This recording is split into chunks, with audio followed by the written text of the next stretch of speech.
capture card or boom mics, directional audio, pop filters, windscreens, a jet engine, OBS, green gloves and a suit, acoustic foam panels, Streamlabs, vMix, a high-speed internet connection, a Monsteria, the Thief of Baghdad.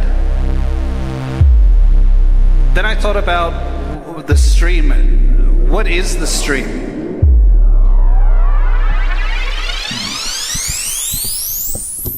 So we enter the stream. We enter into a collective flow, an exchange of information stored and transformed as it passes through us. Heat, light, signals. Streaming, like bodies, is always in a state of imbalance. It's directed towards an irreversible time, but we struggle against it. Openness and stability, autopoiesis. Being in the stream is stable. It's the bank that collapse around us. The mountains, the institutions, the old world erodes around the streams. As Michel Serres would say, one always swims in the same river, but one never sits down on the same bank. We are submerged up to our eyes, caught in a furiously raging ocean of information. Between the interfaces, hybrid togetherness. It's our observations that alter our own conditions. What was once noise for one flow in the system gets reversed. It encounters forces of structure. This is the new co-aesthetics of stream art. Experience of the stream is always linked to observation. We are immersed in its cascade, a techno-fluid environment. We are structured like the stream. We can multiply our perspectives, layering, tearing apart, leading into the flat grid of the platform condition, filtering between noise and signal, but we never escape between these two twin forces, chaos and disorder, negentropy and its counter-movement. We drift together, pulled towards black depths, noise, war, extinction, but then also move up towards the entropic current, towards a point of collective origin. Between the banks, co-aesthetics reverses the current. It shifts our perspectives, a conversion of time-space, a shift from noise to signal, an alternative techno-symbiosis, and another view of chance and necessity. Wow. A shift from noise. Wow. A shift from noise. Wow. Did some kind of background stand to signal. Background stand. Some kind of to signal. To signal. A stubborn some kind of background stand. Background stand. Some kind of stand. A stubborn background stand. Some kind of background stand. Some kind of Gra na muszce. A stubborn signal. A shift from noise to signal. A stubborn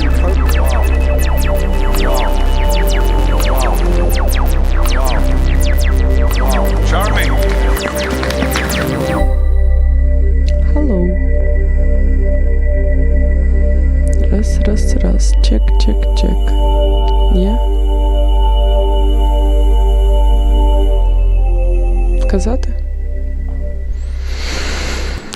Hello. It's a next effort and 134 NOVARA Media Studies Georgian Poetry. Right now you heard and saw the track produced by Globalization, with the final speech of Michał Dieter on the Transmediale 2025, where we was participate as a stream art network. And I'm here to tell you a bit about the next chapters of this stream. Well, next chapter of this stream will be the NOVARA Media Studies conversation between GEORGIan and Romjatkiewicz. After, you finally will saw the full poema, full video poema on the Georgian poetry, which was done by Romjatkiewicz, or Georgian poetry or revolution of fireworks. Also, you will have opinion option. No. Also, you will see the clip by Art Students Movement, and also some saved materials, which one probably were lost, but they're not lost because Confluxus Collective saved them. Which materials? You will see. I only can say that you will see some probabilistic minds consortium vibe there, if you know what I mean. And also today we will have Martin Latif as our guest. Beautiful and inspiring, and we will do some sewing loops again, but today's will be this totally different, not like as last day. And also we will have secret guest today. Enjoy. Raging ocean of information. Between the interfaces, hybrid togetherness. It's our observations that alter our own conditions. What was once noise for one flow in the system gets reversed. Yeah. It encounters forces of structure. This is the new co-aesthetics of stream art. Experience of the stream is always linked to observation. We are immersed in its cascade, a techno-fluid environment. We are structured like the stream. We can multiply our perspectives, layering case, and kind of a learning process. How to do this kind of start? Okay. Okay, UKRAiNATV back, and we drift together towards Batman. nice to meet you. Nice to meet you too. And physically in UKRAiNATV studio, amazing guest GEORGIan here, but we are in touch in last few months.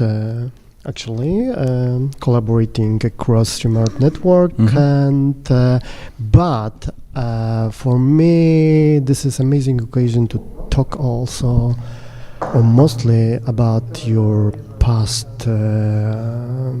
about your history in the independent media activism, about NOVARA Media, that you used to work there more than 10 years, yeah?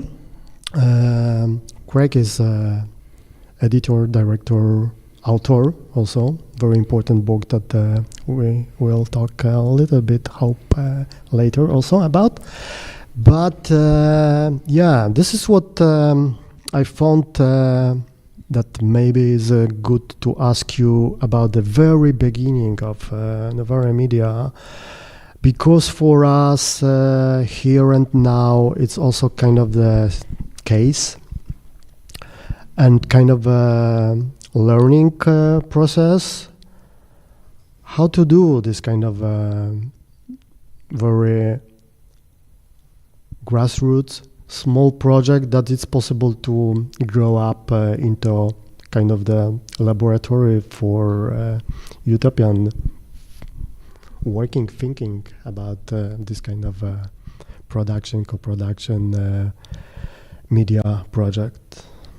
So tell us a bit about the very beginning of NOVARA Media and your activity there at the beginning first. Yeah, okay. So NOVARA Media began in 2011. In 2010, in Britain, you had a very big student movement. This was largely a response to the election of a coalition government in 2010 of the Conservatives and the Liberal Democrats, who embarked on a big austerity program following the financial crisis, and the massive cutting of the public sector, public services, and also cuts to higher education, as well as an increase in student tuition fees. So this created a very big student movement that became quite radicalized quite quickly.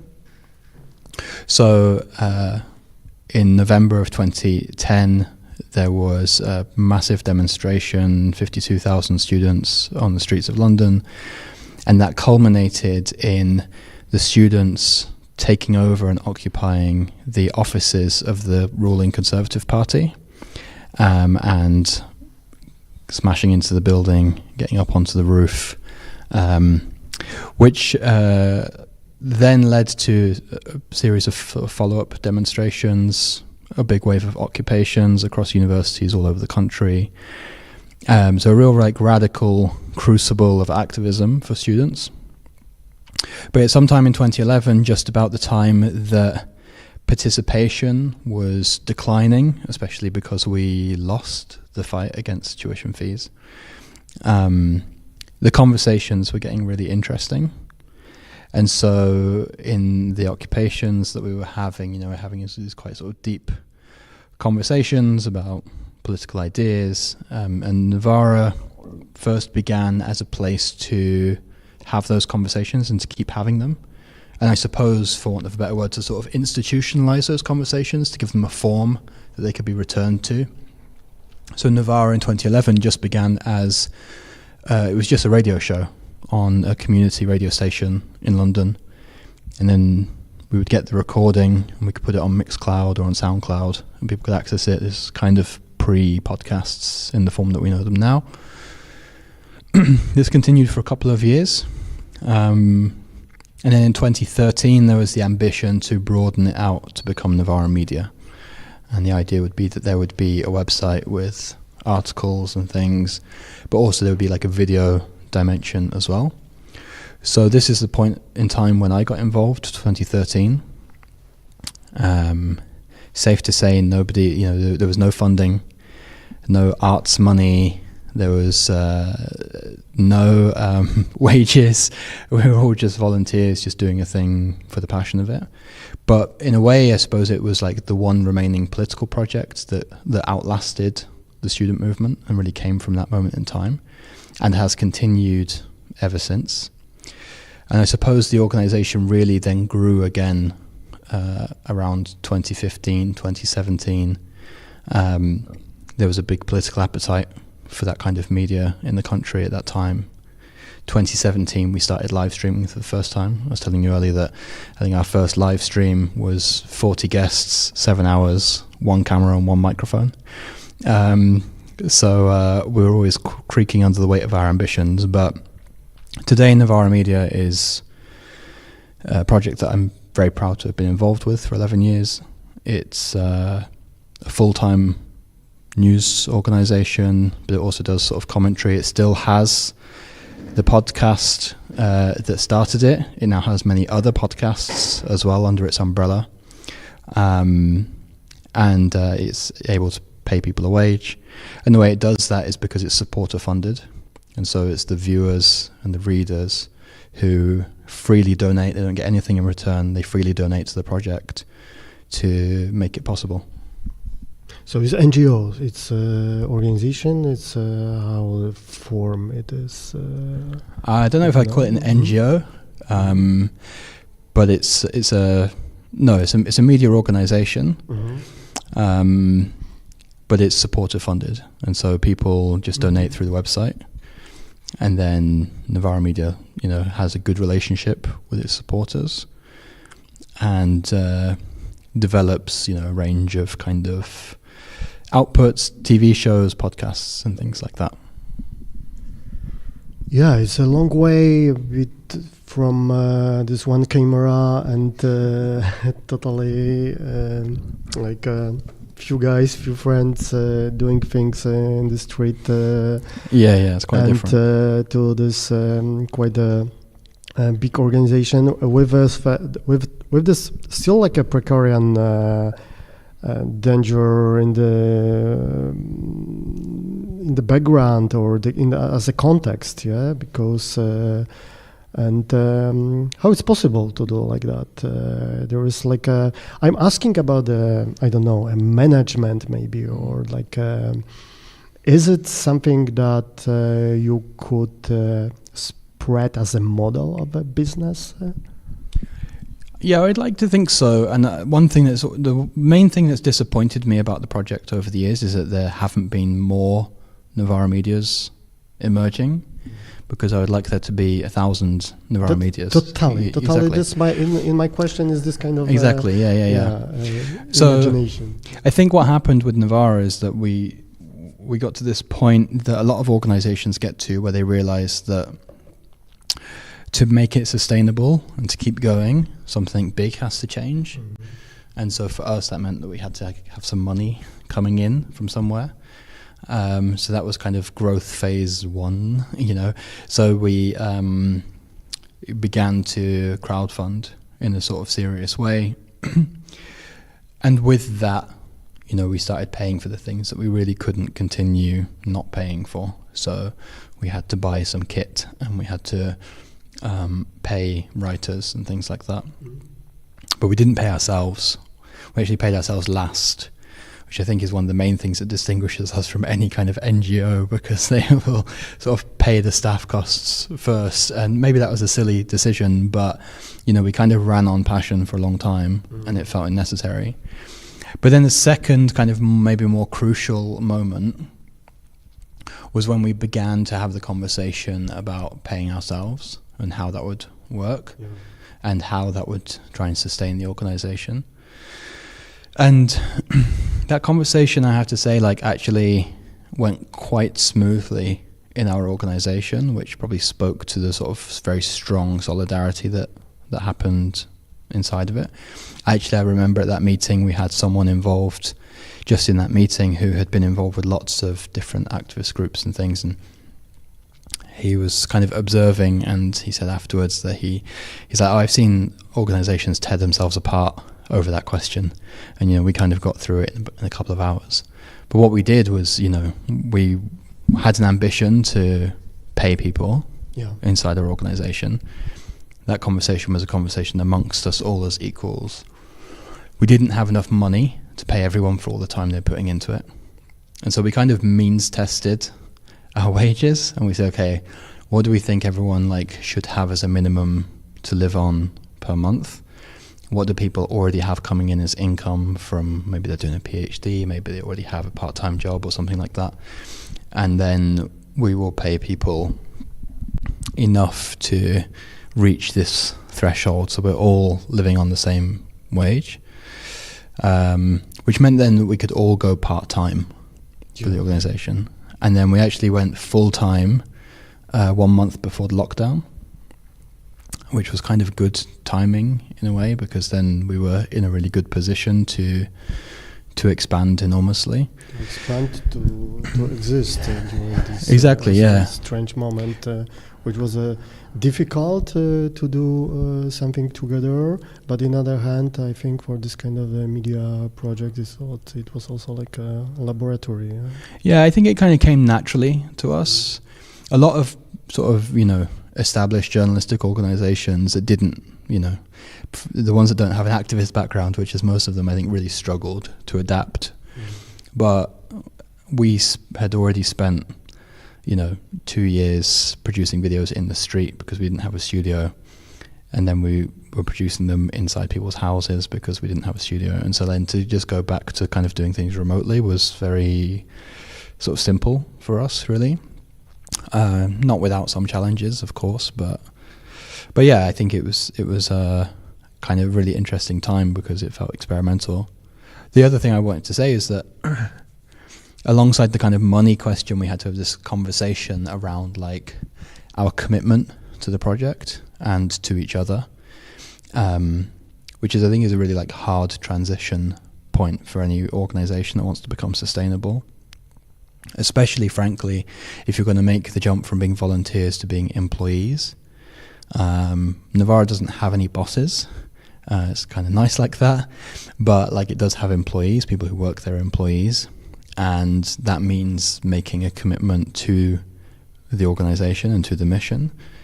And especially, you know, for a lot of organizations, I think making that transition, you don't want to be in a position where, frankly, you have to enforce any kind of contract because you don't have the infrastructure, you can't. It's also going to be like horrible, you know. So like you have to be kind of sure that the people you're doing this with are really on the same page about the mission, which is not to say like thinking the same thing. Yeah. And that's really important to say. Like, and NOVARA has always been a politically pluralistic project. People have always had different politics in the organization, but everyone shared the same overall commitment to the project. That's quite a big difference, I think. Yeah. The next question, or kind of a way of thinking about this, could be what is the drive? What is the most, or let's collect maybe a few factors, aspects of this kind of a project, of directly based on your experiences in NOVARA. It's because there is one more question behind of this about automatizations in a way, and luxury communism, but later. But the first is the question, of course, it is like kind of the community project, yeah, that's people who are the most important, but also like a workflow.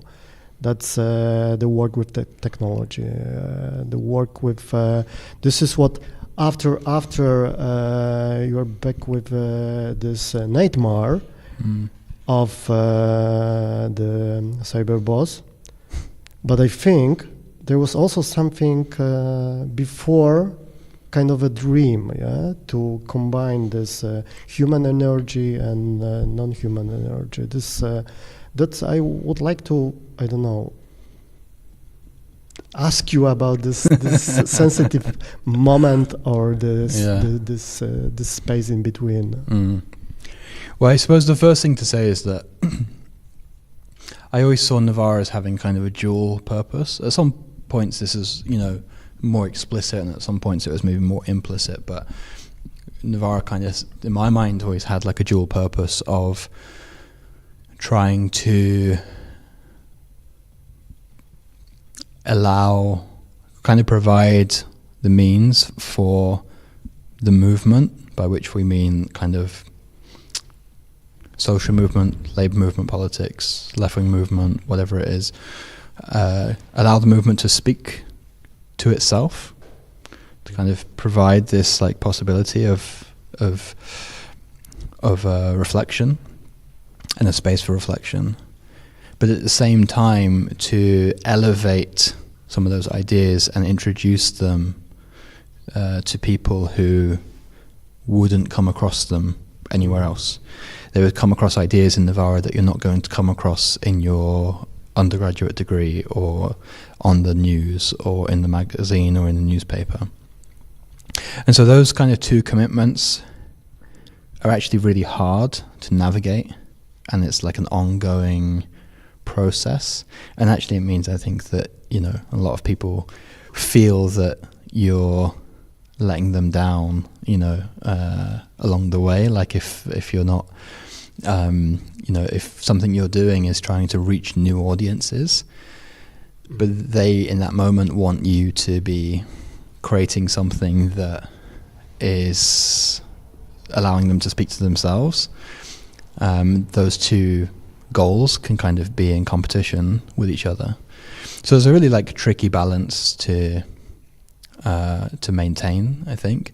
But I feel like trying to straddle that divide has always given NOVARA like a productive energy to it that has been kind of useful. And I don't know, the technology question is kind of an interesting one, because in truth, like, I've struggled sometimes to reconcile my kind of like years-long commitment to this, you know, this online independent media project, and my like my kind of political commitment to interrogating forms of digital mediation within Labour. And I think I've sometimes struggled to wrap my head around like what the relationship is exactly, despite the fact that the latter question is clearly embedded in like what NOVARA is and has always been. Like, I don't think it's a coincidence that I wrote this book, Cyberboss, or that my colleague Aaron wrote this book, Fully Automated Luxury Communism, or indeed the fact that NOVARA Media itself is named for the town in which the film The Working Class Goes to Heaven by Elio Petri is set, which is you know, a film fundamentally about the relationship between the human and the machine. And so these things are kind of like clearly connected, but you know, I always feel like I'm grasping at the explanation for how they kind of sit together. But maybe that's what gives me my own productive energy, is straddling these two things that are occasionally in contradiction with each other. Yeah, I think it's totally, we are on the same page also here with this struggling and researching, I think, also this intersection. Yeah. So maybe let's think a little bit back about this fully automated luxury communism. Mm-hmm. What about this radical idea in 2025 when we have techno-feudalism? What do I think about it? What do you think about this now? Oh, maybe there is like the history of that, your personal also position into this.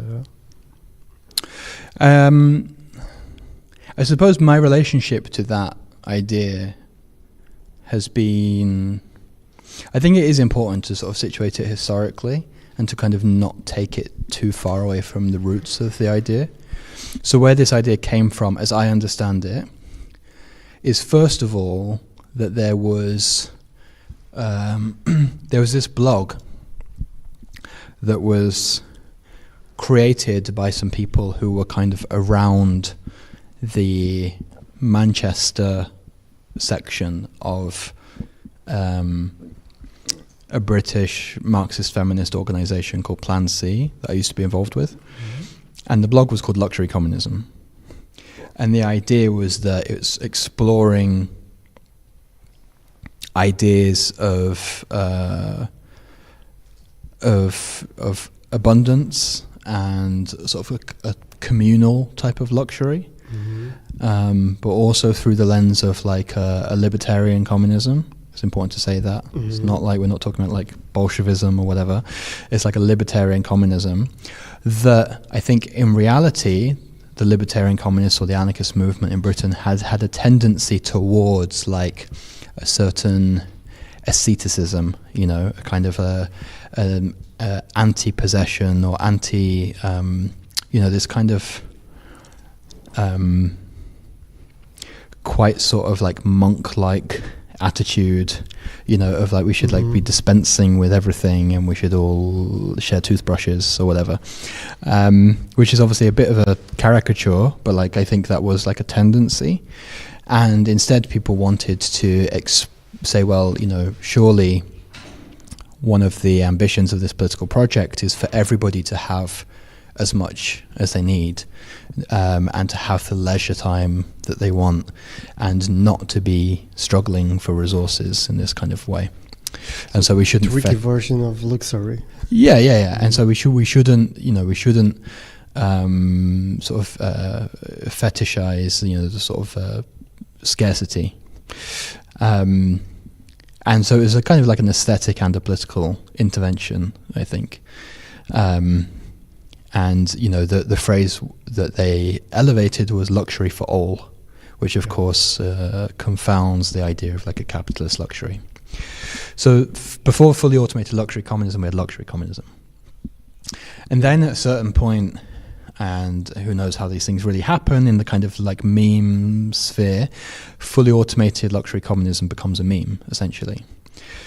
And it's this kind of interesting, particularly in the British context, because I mentioned these sort of social movements earlier on, but they were very much dominated by social democratic trade unions, and socialist politics that really fetishizes like the role of work and the right to work, and had been campaigning for jobs, whereas those who were kind of within like the libertarian communist movement in Britain said, no, we should be campaigning for liberation from jobs, not for more jobs. The end of the idea is like a post-war society. Precisely, yeah. And so I think fully automated luxury communism really came about in that sense. So you had a kind of a critique first of the attitude to resources and to leisure and the good life that was quickly followed quite logically really by a critique of work itself, and with that an attitude towards claiming technology for us rather than for the people who in fact control it. So how that looks today, I mean, I think realistically the challenges are the same as they were before. We've obviously seen a massive intensification of the ownership of tech platforms and so on, but I kind of think that the challenge is for anyone who wants to see a fully automated luxury communism, and to be clear, I've always been slightly less enthusiastic about the fully automated part than the luxury communism part.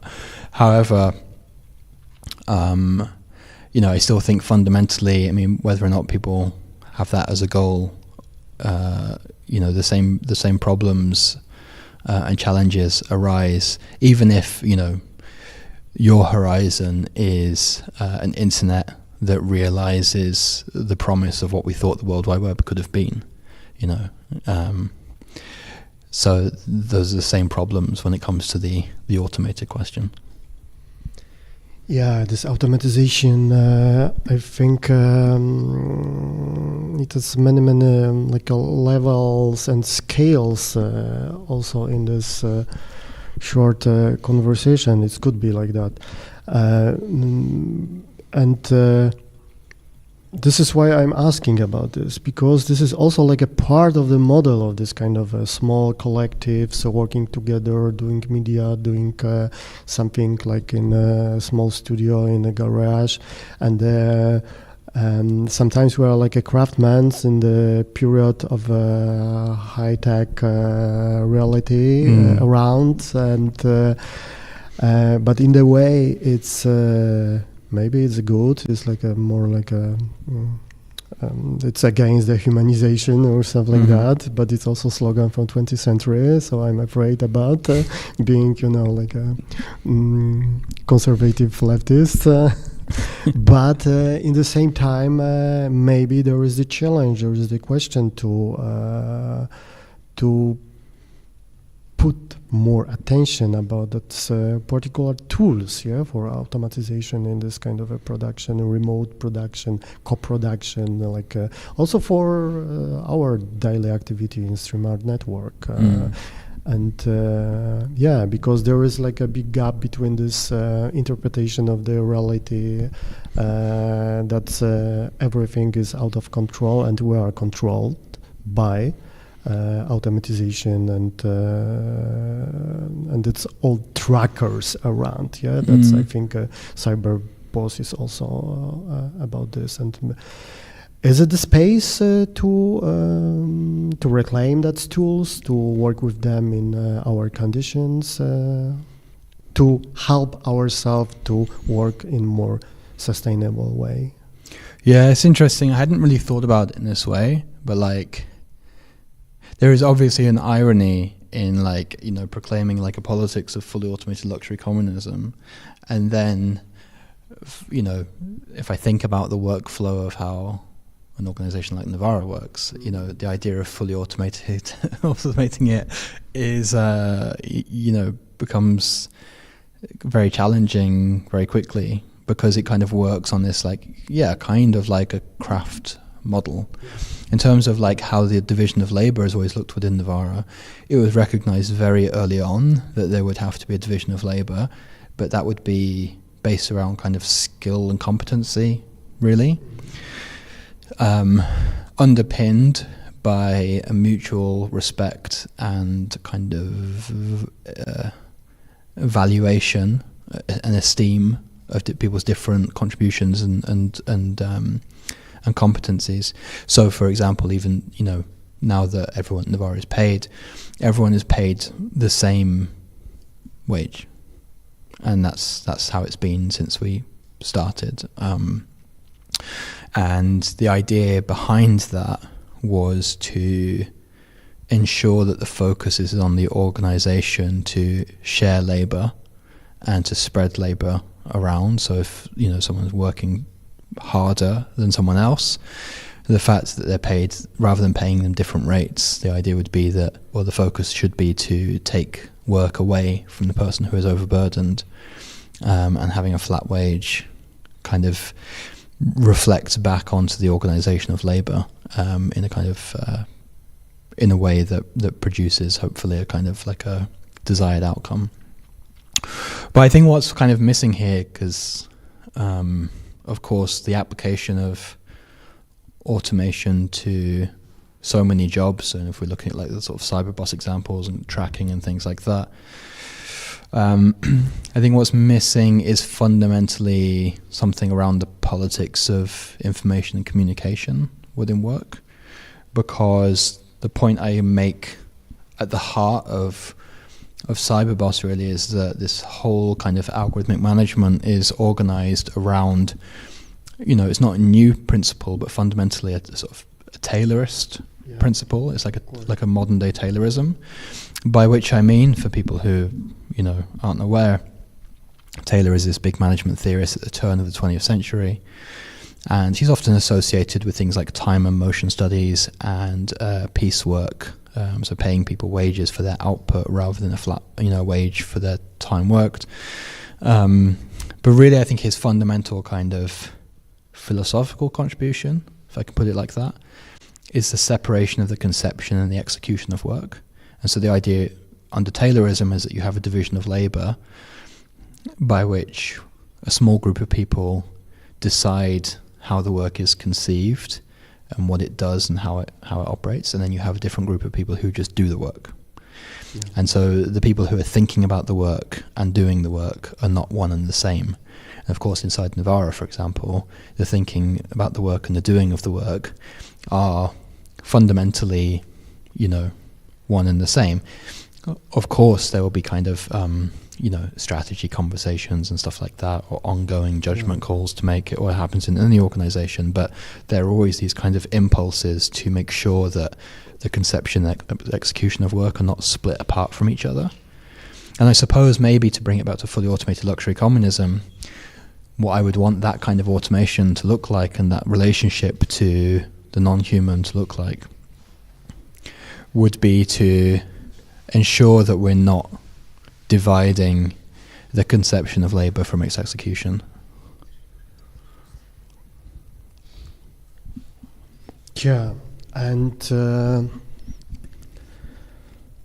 coming back to the present or the future and asking about also relation between research, theoretical approaches and practice. This is also what I want to ask you, because you as a journalist, as an editor, as a director, you used to work in a very practice way, the media, and now I think it's like a transition to the theoretical activity. Yes, how fair, you yeah. feel also your methodologies in this, this. That's all field of practice-based research, working in the studio, also in the context of knowledge production. This is what I imagine that is very important, and also this kind of the gap that we have between people who has this technician skills and people who are in this humanistic or journalist side. Yeah, it's an interesting question, really, because I suppose it gives me a kind of moment of like biographical reflection, but I suppose I feel like I'm personally in like a weird position, because so much of my journalistic work has never really been detached from the kind of the work of theorization, because I was always kind of involved with like the strategy and direction of NOVARA. And so, although of course there would be these moments of being involved in, things happening in the studio or the production of particular stories, it would also be the case that I'm kind of constantly thinking about the kind of strategic, conceptual kind of questions as well. But over the last year or so, I've kind of gone kind of more into like knowledge production. This book has come out. I've been talking about that and all this kind of stuff. And of course, just I think having like had a short break from like practice, it's making me kind of want to re-engage with that again. But it has kind of made me start thinking a lot about methods. And especially, of course, we've met through a shared interest in live streaming. It's kind of an irony that live streaming is something that I was involved with, kind of, in a organizational sense for a number of years, and yet I think probably like many people who use the technology, I had a relatively kind of shallow relationship to it conceptually, which might extend to kind of, critique of the algorithm or whatever, all this kind of stuff that we know. But not really thinking about like, okay, what is like the political potency and potential of the technology, for example. And that's kind of the space where I'm at now. A lot of my work, for example, has been like informed by historical methodologies of conceptual development around innovations, technological innovations in labor, such as workers' inquiry, which was a big methodological part of Italian autonomism in the 60s and the 50s. And so today I'm thinking about, okay, well, we have this situation where the new technology itself is the kind of tracking and transmission of data, often in real time. It's not so far away from kind of like a live streaming of something, like at the kind of informational level. And what would it be like to think about either modes of workers' inquiry and research, or in fact modes of resistance that were kind of also like operating on this terrain? Like what does live streaming mean for workers' resistance within highly automated work, for example? And that's something I'm kind of like wrapping my head around at the minute. I don't have the answer, but I'm like constantly thinking about it, and anytime I'm engaging with anything to do with live streaming, whether it's artistic practice or aesthetic reflections, then this is kind of always in the back of my mind. Yeah. It's this expanded meanings of streaming, of data circulation, of its this is what we are part of, ongoing processes, and also this tracking and the very meta level and very practice level.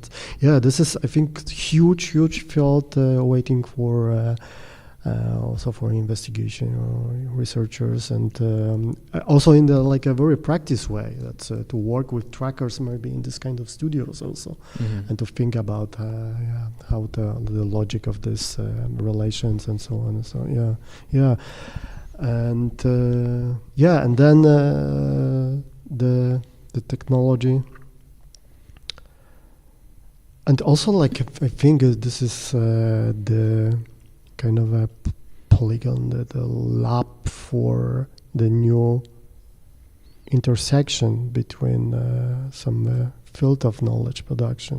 That we are at the Academy of Fine Arts. We are this aesthetics of stream art. It's something that we explore, but totally. This is kind of the meme from our daily activity here, that the only section, the department at the academy that we have a really good and direct relation is the IT.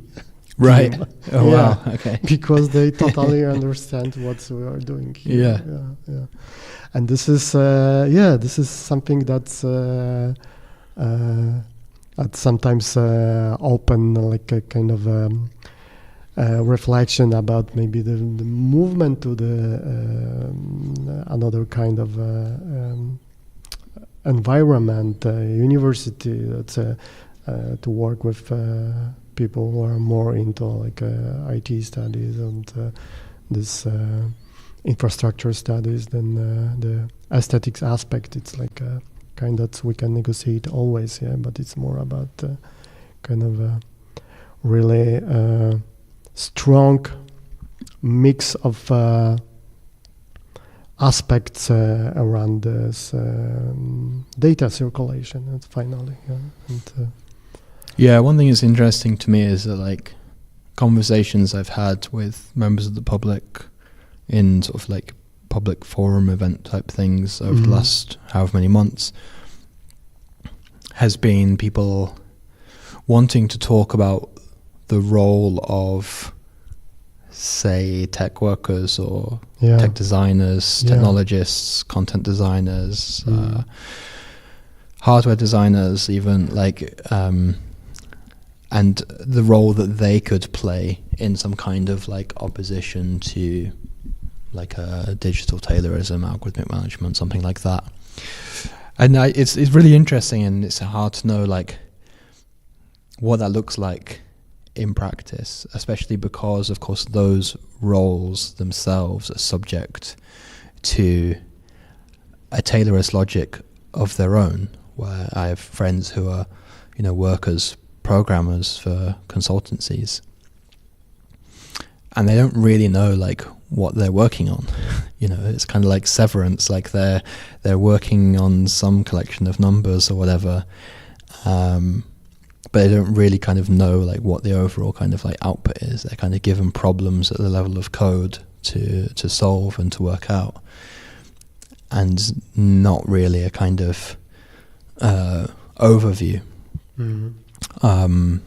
But I think it would be interesting to, maybe we need to get our hands on some industrial trackers and things and begin working with technologists to kind of figure out for ourselves, what a kind of determinant of these technologies might look like, for example.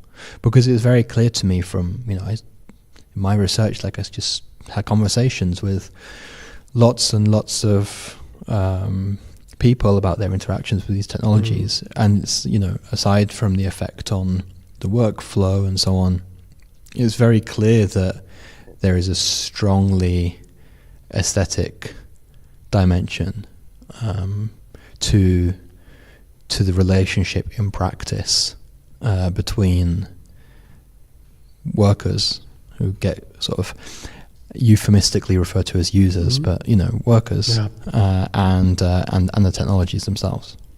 Yeah.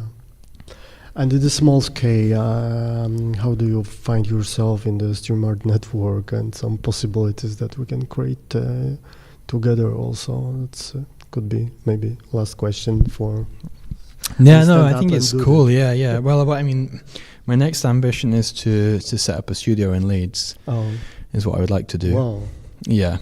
But I have to, wrap my head around some of the technicalities.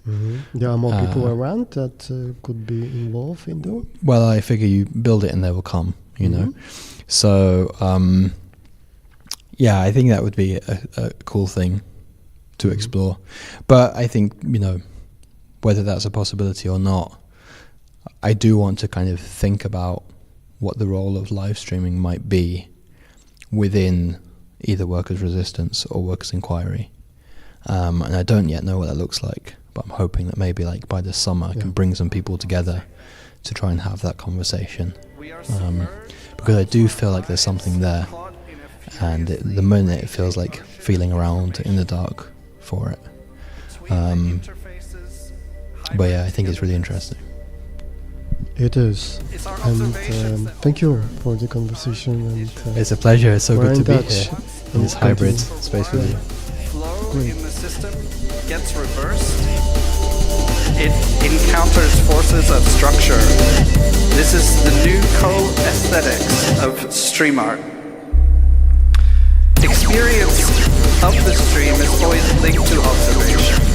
We are immersed in its cascade, a techno-fluid environment. We are structured like the stream.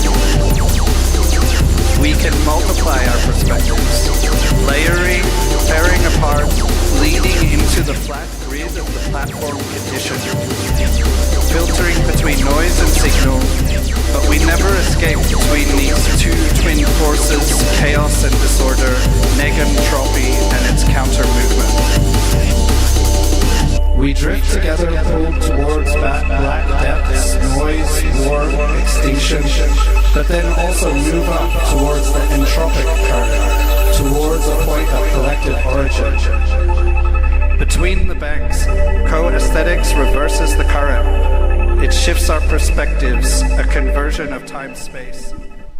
A shift from noise to signal, an alternative techno...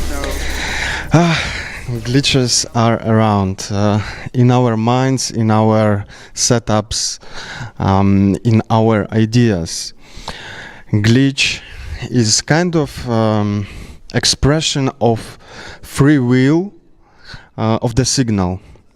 It's an error, but from our point of view, each error means that something could go different way. Really often glitch is an inspiration.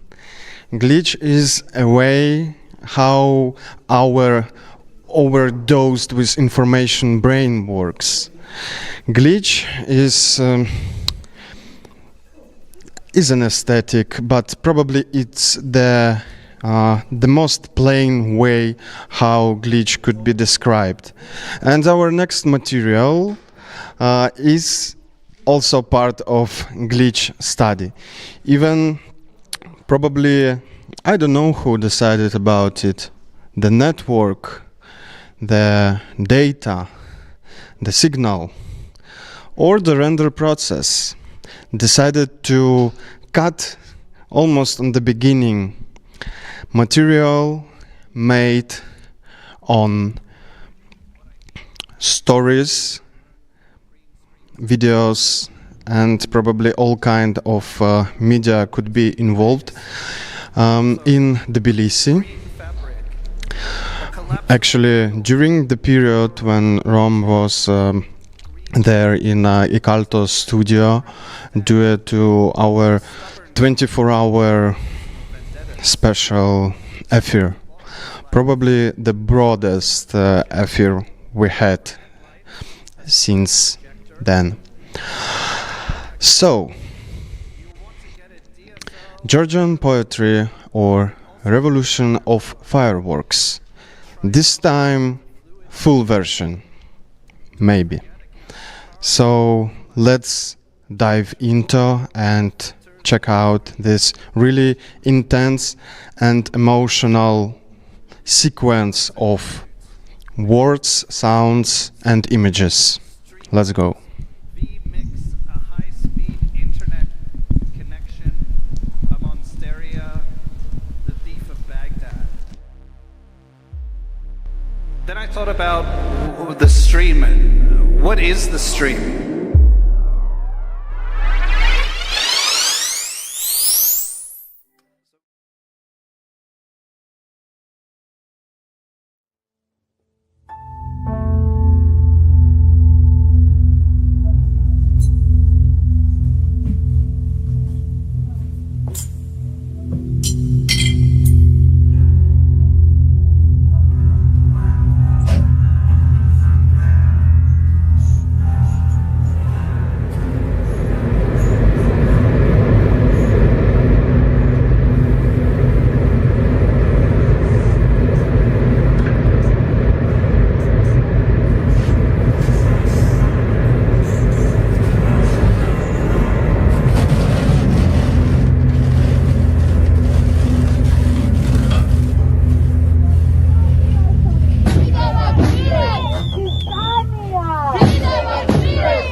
Council of Europe and representatives of the European Union.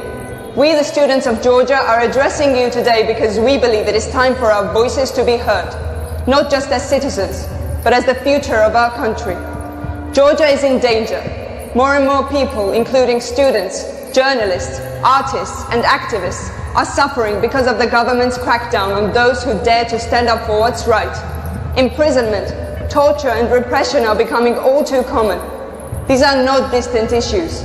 They are the painful reality for many of us. Every day that passes without real support from Europe is another day in which our lives are at risk. The lack of impactful action from our European allies is having real consequences. Today we are reaching out to you because we need your help. When Europe doesn't speak up, it's not just a political statement. It's one more person locked up, one more voice silenced, and one more future crushed. In these turbulent times, we will have to face new challenges and overcome the obstacles together. We want you to put our request on agenda and make it clear that our future matters to you. If Georgia falls, so will Europe. Our victory lies in unity.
are part of art student movement, and we're fighting for our freedom and basic human rights.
არ უნდა შემოუშვათ.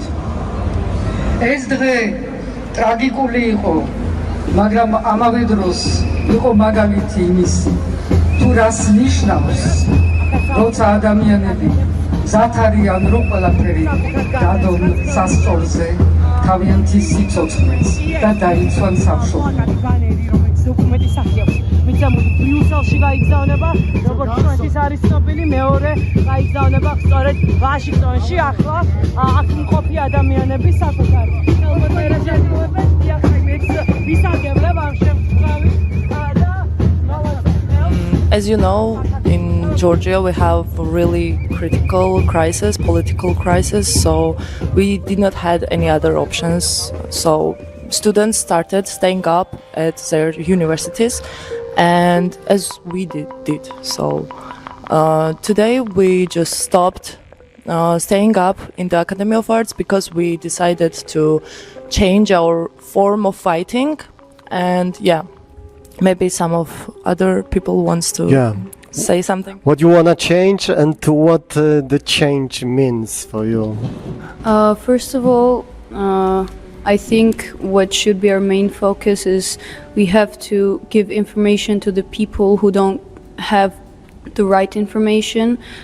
They have only information which is controlled by the government, so they don't actually know what is going on in the world, in the country or in the city, and that's why they don't have protests. If they knew, I believe that everybody would have protests because we are fighting for the basic human rights and the freedom. And I think us as the students and as artists, we should make some exhibitions or performances or like newspapers or something with which we could like give information to the people who don't have it. So we could bring more people into this protest, so the government would have to notice us. Yeah, so the new form of activity is lectures, exhibition preparation. Yeah, what you plan to do in next weeks? So we are working on a little exhibition which is gonna go to Amsterdam. And we also not only working for that, but also want to make some exhibitions and in Georgia, and also some performances which would be in public, in the streets. So every human being would be able to like see it. It's not gonna be just in theaters or just here. It's gonna be for everybody. And Yeah, we're working on that, and we also are trying to change the inside of the academy, because it's very controlled from the government, not only this university but every university, and we just want to change it and break the system from the inside. Yeah, that's very important and interesting topic. How you imagine like a better version of art education for you? Better for version future? of system in universities? Yeah, yeah. Actually, we have to how to say it? Build the system from the ground, right? Yeah, and we have to change the basic learning system, like make it more creative. And actually, what we have today is a product of previous century, from communism, and it's really old system, and we actually have to change it. So that's it. And lectures. Tell me about who you invite for that program, because this is like a version of this, yeah, what you want to do. This is like a grassroots academy and the system of education that you invite people from outside, another, I don't know, artists, professor, activists, how it works. Yeah, this one is really good option to invite some lectures from foreign countries, but at the moment we are inviting the lecturers who are standing with us in academy. I mean, and this is also very important. So it could be the question how it works. Yeah, between you youngsters and teachers, there is like a solidarity between generations. There is a somehow. Yeah, there is a. That's still enough, maybe, to start something together. Yeah, it gives some motivation, because someone is standing with us, and it makes it more easy to fight. Yeah.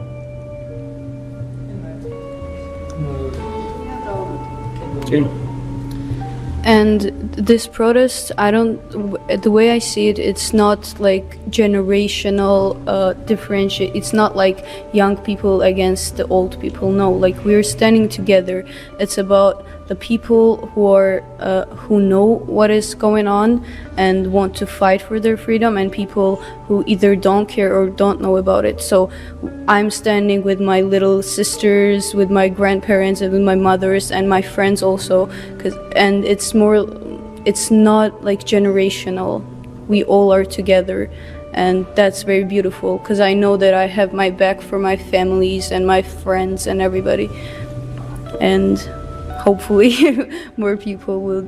Hopefully, this is very important, yeah, to keep the hope in this situation. How you imagine next, I don't know, weeks, months, also in the streets, in this protest and possible impact into the situation? Because I observe, we follow you like from spring last year, then the big wave of activities in November, December, yeah, and then it's something like a next wave, yeah. Mm-hmm. So we plan to make more activities and happenings, including podcasts, which we will talk as a student, as a voice of students, and we'll talk about the issues we have in general as a students, like system of education. Also, we want to talk about refugee students, which needs to their voice be heard. And we plan to make some exhibitions, as Mariam said, and or public lectures to talk about contrast between modern time and previous time, what we had, like from communism till contemporary time, and how the contrast works in this case. Simply said, we want to change the lives of people who are and were repressed by this system, and also our lives. We want to get information from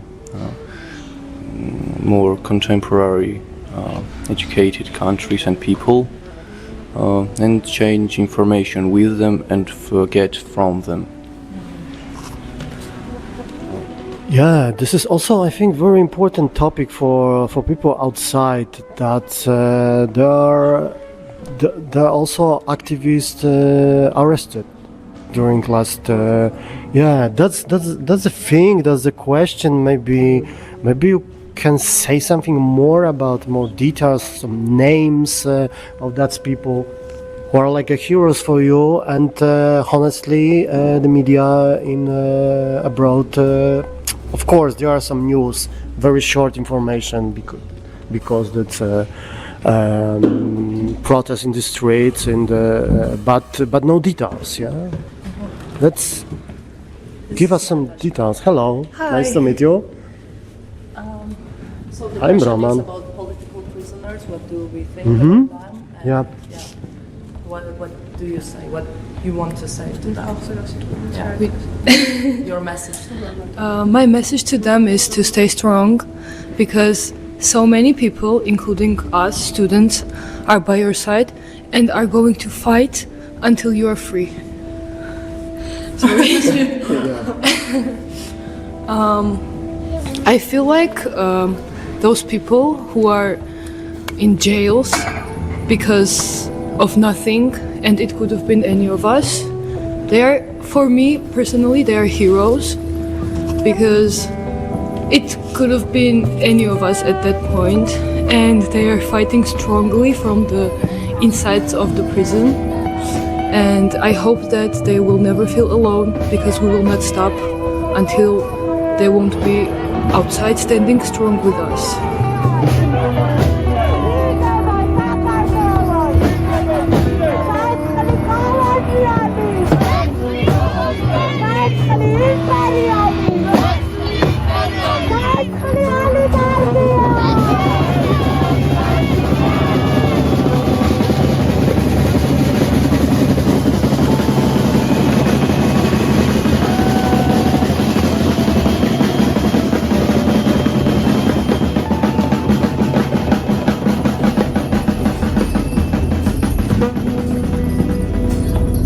The government is trying to just take some people and tell them, okay, so you're the leader and now you are going to take the full responsibility, and like you are organizing this, you are with the opposition or whatever.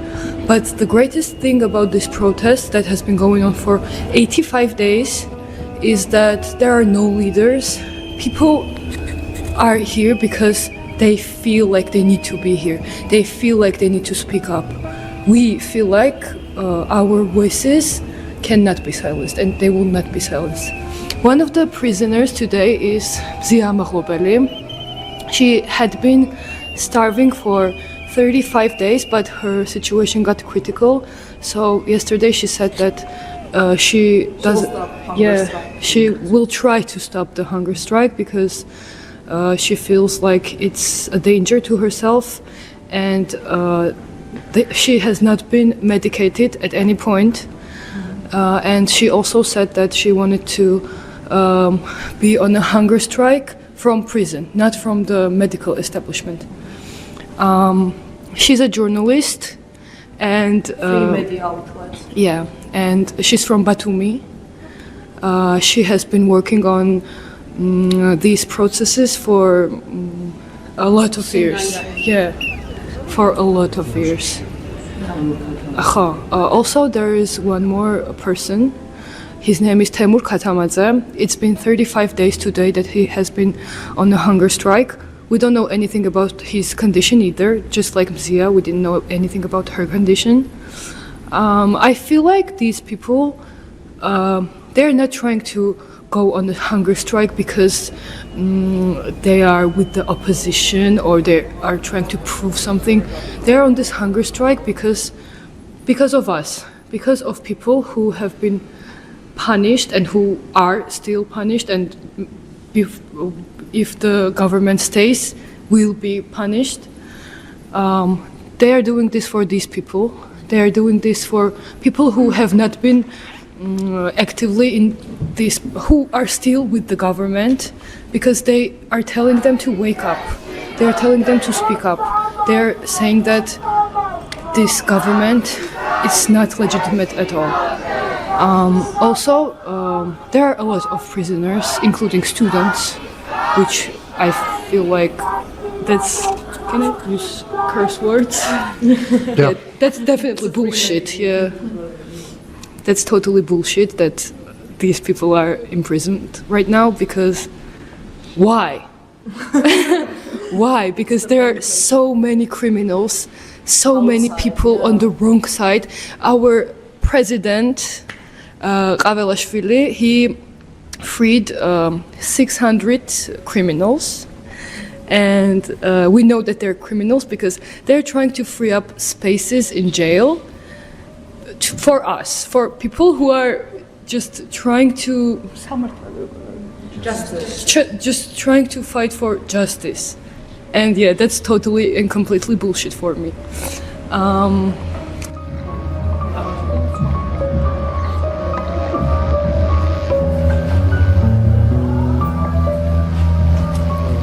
About these 600 prisoners that there is on outside today, they actually not for our president not He didn't free them. He didn't free them just only for make prisons free for new prisoners, for Protestants. There isn't using them for terror these people outside on protests, and there is a point. They are using them in elections. In every election we had since 2012? No, yeah, 2012. Yeah, and they're using them pretty frequently. So it's a like. We call them Titushka. Yeah, Titushka. It actually came from Ukrainian guy who were Titushka. No, he was Ukrainian. Yeah, and then UKRAiNATV. Yeah, he was Ukrainian, and there's a little story about that.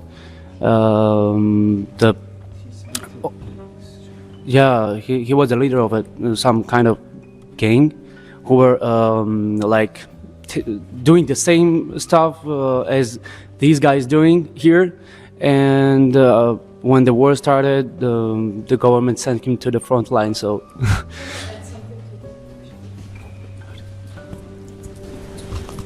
So we all know about this story, but the viewers who do not know, I want to add something. So these people that we call Titushkabi, which origin came from Ukraine or Russia, I'm not sure, but yeah, there was this gang, and the government paid them when the police don't want to be seen with violence, and what's happening in Georgia right now, that the police are violent against just Protestants. They paid these people to beat us up, and there were like a lot of times that happened. And these people are mostly from age 18 to like 30. They're super young. They get paid to bully us online, bully us live. They throw eggs and citruses at us, which is crazy. And they never get punished. There was this one incident. The policemen were standing near where Titushkabi hit and beat up the Protestants and some people from the media, which were just doing their work. And the police were standing nearby, so they definitely saw this. And one of the Protestants, he went up to the police and he was like, so yeah, this is happening. Why aren't you catching them? Why aren't you punishing them? And this policeman, he was like, yeah, I told them already. And he's like, what did you tell them? He's over here, go catch them. No, that's not my job. I already told them. Like, what the hell is happening? Why aren't they getting punished? Because they are working for the government, because they have the word from the government that they will not get punished. Because the government doesn't want to seem violent, and they just pay these little boys, and yeah, they are little boys, because from 18 to 30, yeah, you're a little boy, you are nothing. Getting paid to beat people up. That's so crazy, and especially Tbilisi is a very small town, everybody knows each other, and we all have like connections with these people, and it's crazy because people that I've been growing up in the same like living area, district, they're beating me up. Like, you are coming after me, after my family. My mom is standing there. You know her, right? Like, what are you doing? Why are you using that money? So yeah, I feel like that's crazy, but it's actually happening. So I will add something. The thing is that a lot of criminals is outside from the jails, and that's crazy. And this is done by our president, which does not even has high education. What we are talking about, people, that's crazy what's happening, right?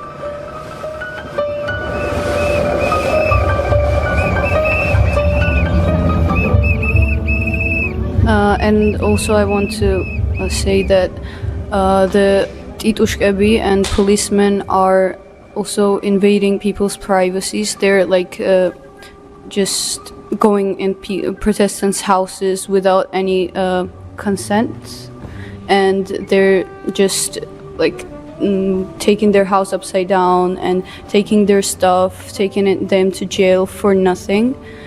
And also they're just waiting for those people outside of their houses, outside of their jobs, and just waiting for them to come out, and then they beat them until they go unconscious. Some people, there were like some incidents when like other citizens helped the person who was getting beaten up, so that person like survived the injuries.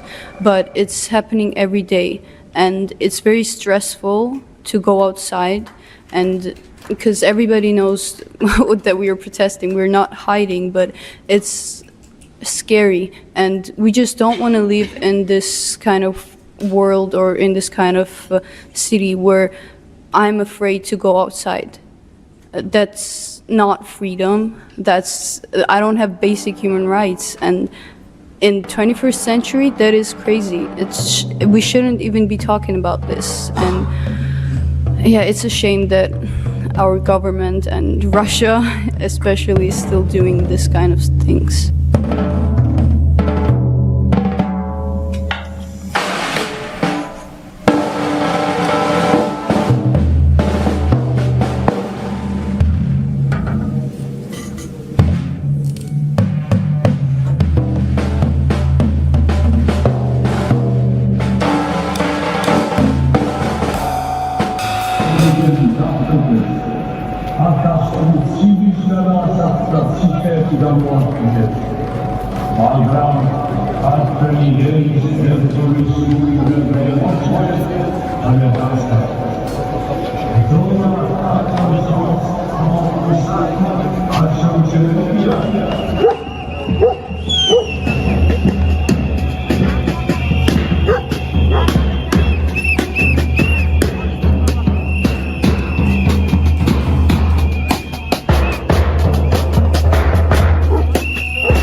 That's what we get.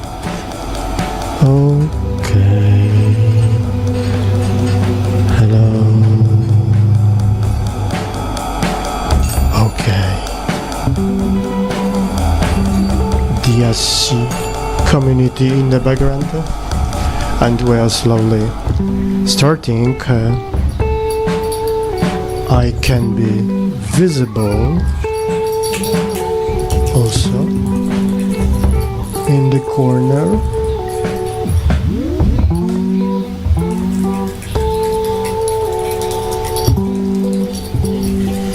In my working corner. Here, Ikalto, Tbilisi pop-up studio of UKRAiNATV.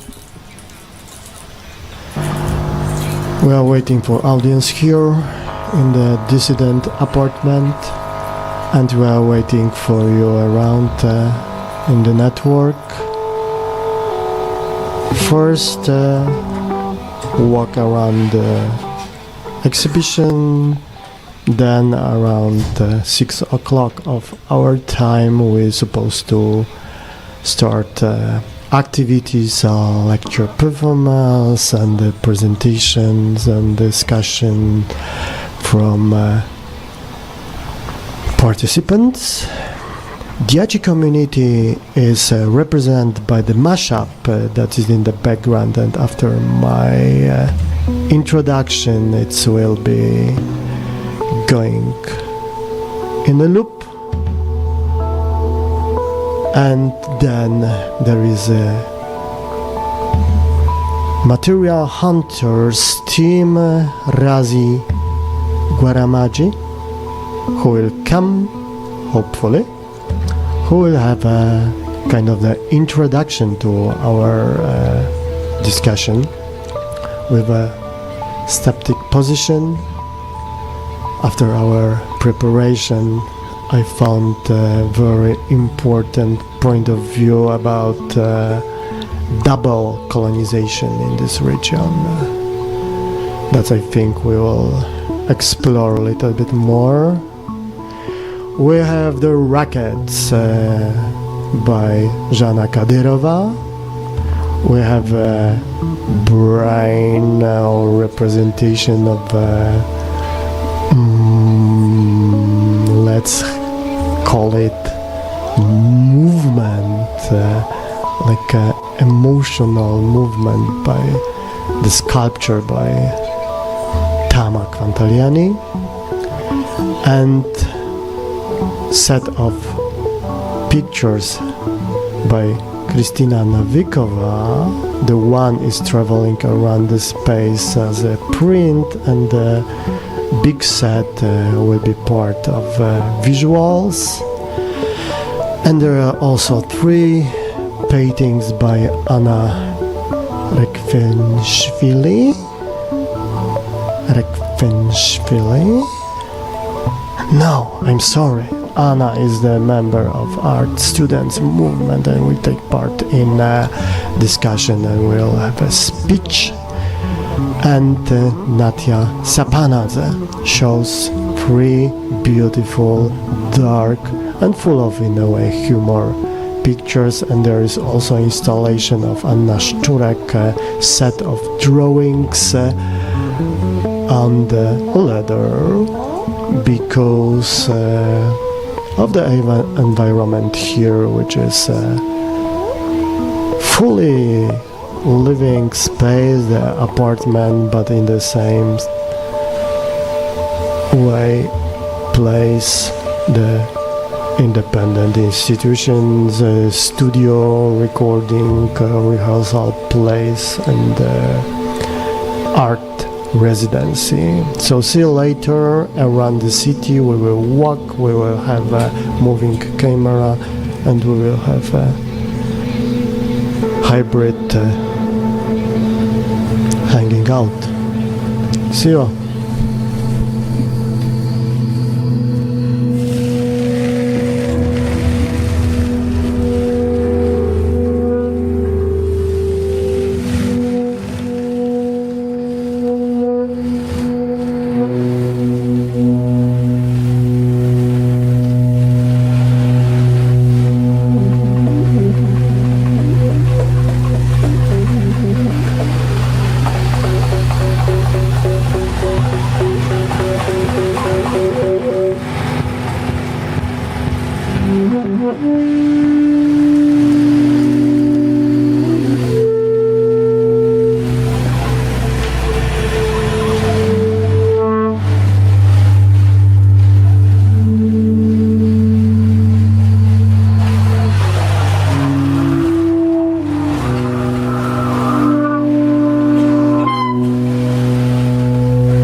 Okay.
I'm going to the toilet first.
Full of ambivalent humor, and be careful with this, which is so there are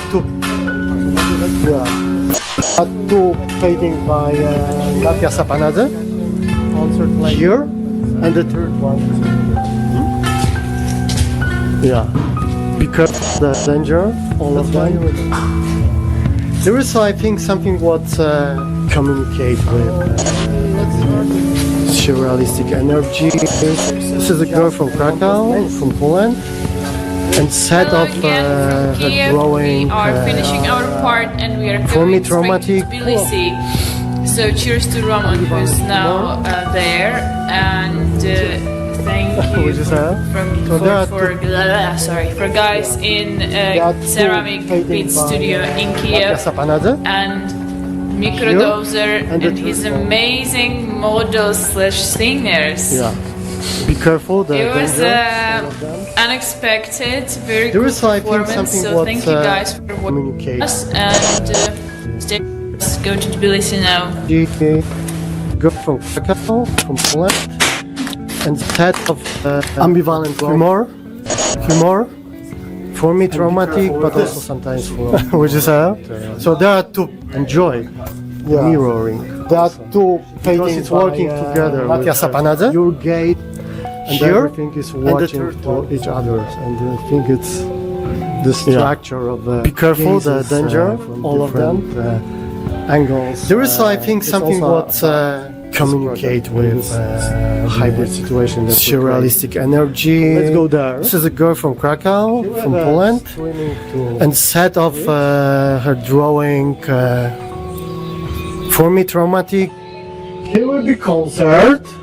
If you are first time in this space, this is for me. This is totally exciting moment when I entered this room, and also first time when I saw the pictures.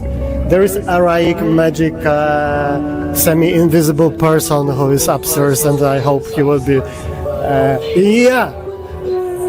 Applause to this guy, because he is really the daily hero of this place and daily host, and the person who try to do this place try to living in this place, and also inviting people to do things here as a musician, as a sound engineer, as a head of a residency place.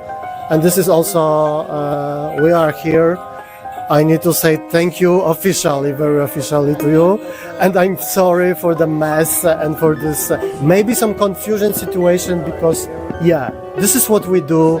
It's experimental, it's hybrid, it's combination of some elements of setup that we are sometimes not totally conscious about this integration or kind of maybe also in a way digital colonized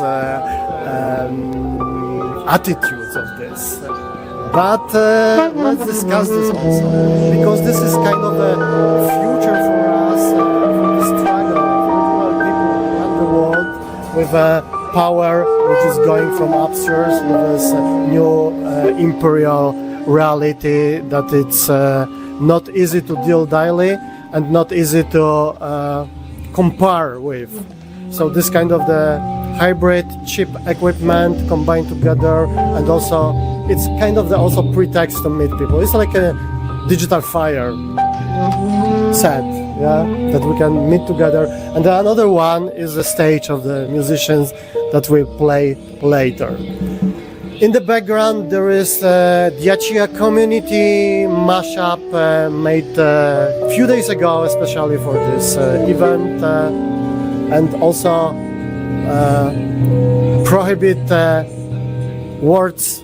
forbidden words done by Trump, and it's like a bit traumatic reminder that the power is above, and we try to struggle. Let's go to the. That's no, I will take this.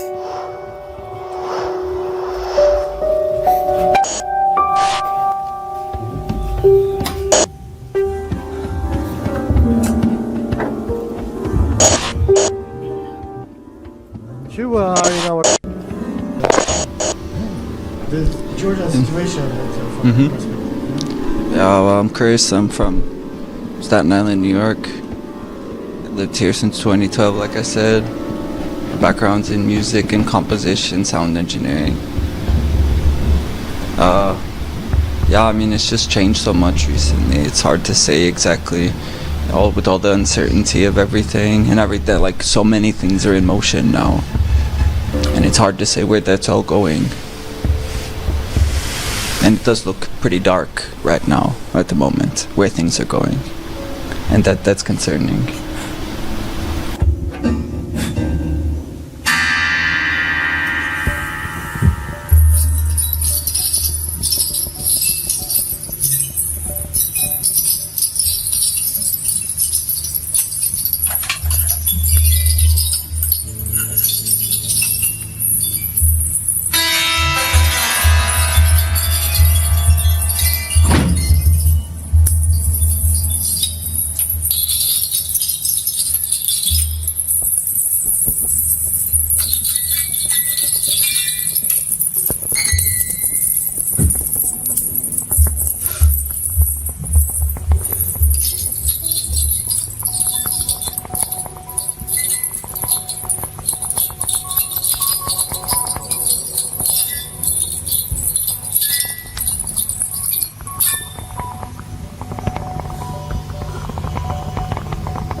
You're welcome here in kind of the stage. You're welcome for the discussion, for the knowledge production and exchange of experiences. Here we are in between media and between Europe and Asia, in a way, in between influences and between also colonial dependencies, I think. This is important to say about, and also about regional relation here. That's also, I think, this place, and you are here represent, and we together with some different roots, but still around. You used to live here. Not used to. I've been living here since 2012. Say something, yeah, about your background, and because we will ask you also about the Georgian situation and from your perspective. Yeah, well, I'm Chris. I'm from Staten Island, New York. I lived here since 2012, like I said. My background's in music and composition, sound engineering. Yeah, I mean, it's just changed so much recently. It's hard to say exactly, with all the uncertainty of everything and everything. Like, so many things are in motion now, and it's hard to say where that's all going. And it does look pretty dark right now, at the moment, where things are going, and that's concerning. Okay, the darkness is the context, but there is also a youngsters movement and the light in the darkness, yeah? That's Anna from Art Student Movement, so maybe there's the answer for the situation. Hello everyone, my name is Anna Rehueshvili. Today I will be presenting our art student movement that we have created at Tbilisi State Academy of Art. It all has begun in spring of 2024 when our government suggested the Russian law that opposed our dream to be united with European Union. So our group was created very naturally back then because students had this natural protest and they wanted to express it. But our movement has changed and evolved and gained different forms and expressive dimensions, I would say. And today I will be specifically talking about the exhibition that we have created in the hall of our university, which we had been occupying for almost 1 month, and we've been spending our days and nights in that space. But we decided to leave that space, but not for permanently. It will be, and I think it is temporary decision because of based on the exhibition that we have created, which is called preventive conservation. This is not just an exhibition. This is testimony, a mark of resistance, and a portal between realities. In Georgia, as in many other places, art does not exist in isolation. It is deeply intertwined with political, social struggle and freedom and fight for freedom. The movement I represent emerged from urgent need to reclaim space, voice, and autonomy within our institutions and beyond. In the silenced walls of Academy of Art, students felt this huge weight of restriction and the absence of true freedom. So we carved out a space of our own that we called Free Studio, where we created a space which was a model of what this institution was meant to be and why it was created. It became a haven for artistic expression, critical dialogue, and collective resistance. In this space, art was not merely created, it was lived, breathed, and fought for every single day. It was response to the times we're living in, rejection of imposed limitations and reassertion of the right to determine our own future and to shape our own narratives. In this exhibition that we have presented, as you can see, in the hall of our university, is built on the idea of preservation, but not as a submission, but as a resistance, as a form of resistance. We have preserved objects from the studio that we've used for every single day that we spent in that space. These are not just artifacts, they are voices, memories, and symbols of defiance.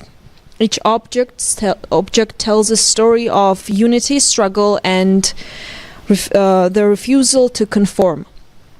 And the name of the exhibition, which is once again preventive conservation, the idea came from archaeology. This term is often used in archaeology and refers to measures taken to protect and preserve artifacts, structures, and sites by minimizing risks and slowing down deterioration before significant damage occurs.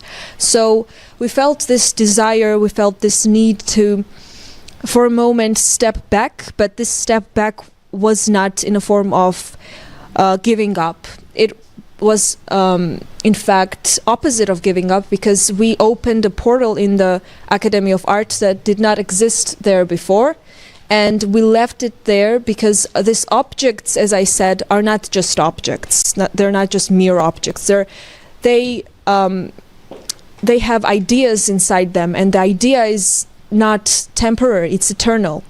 So this exhibition is both temporary and eternal, because the form of it is temporary, but ideas that are presented there are eternal, because its message will live on forever, and new portals will continue to open in different cities, different places, different countries. And that was the idea and purpose of this act and of this exhibition, to show that we are still here, but we're not physically there, obviously, but the objects that we've left there speak for us, and they have this memory of us being in that space and what we fought for, and why we took up that space still lives there.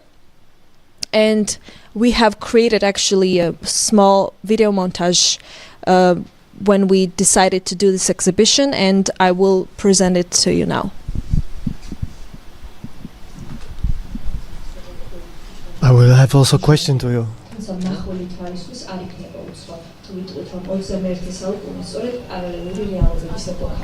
ფასადური ბზინვარებისა და მოჩვენებით მშვიდობის სათვალზე წარმოქმნილ ადამიანებს გაჭირვების ცეცხლში დამწვარი ადამიანების სხეულების დანახვაც არ უნდათ. ამ სამყაროს შორის ჩნდება პორტალი, სადაც ჭეშმარიტების ხმა ისმის. სამხატვრო აკადემიის დამონჯებულ კედლებში სტუდენტებმა სწორედ ეს პორტალი გახსნეს. თავისუფალი სახელოსნო, ადგილი, სადაც ხელოვნება ჯერ კიდევ იწყებოდა თავისუფლებით.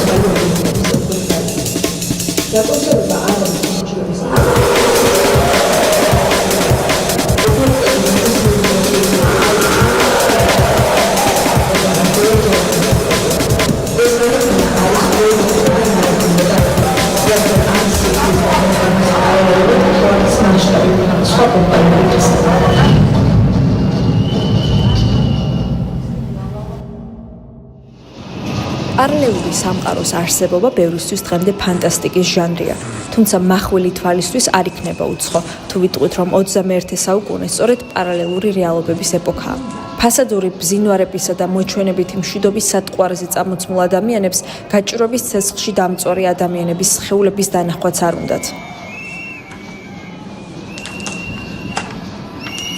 ამ ორ სამყაროს შორის ჩნდება პორტალი, სადაც ჭეშმარიტების ხმა ისმის. სამხატვრო აკადემიის დამუნჯებულ კედლებში სტუდენტებმა სწორედ ეს პორტალი გახსნეს.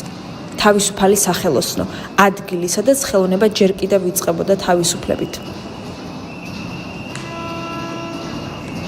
გამოფენაზე წარმოდგენილია დაკონსერვებული ობიექტები, რომლებიც ამ სივრცეში ცხოვრების სტუდენტების ყოველდღიურობის ნაწილი იყო. ეს საგნები უბრალო ნივთებზე მეტია, ისინი წინააღმდეგობის, ერთობისა და დაუმორჩილებლობის ხსოვნის ნიშნებია. თითოეულ ამ ობიექტს საკუთარი ხმა აქვს, რომელიც კედლებში, იატაკში, ცარიელ სივრცესა თუ განათებულ კუთხეებშია შენახული. აკადემიის ეზოში გამოფენილი ბანერები კი ამ მეტყველი ობიექტების ექოდ გაისმის. დაკონსერვება არ არის მორჩილების აქტი, ეს ხელახალი დაბადების შესაძლებლობაა. ობიექტები ნებისმიერ დროს შეიძლება გაიხსნას და დაიბრუნოს ფუნქცია, რადგან ბრძოლა ჯერ არ დასრულებულა. ეს გამოფენა არის დროებითობა და მარადიულობა ერთად, რადგან ამ სივრცის დაკონსერვების პარალელურად ქალაქის მასშტაბით სხვა პორტალები იხსნება.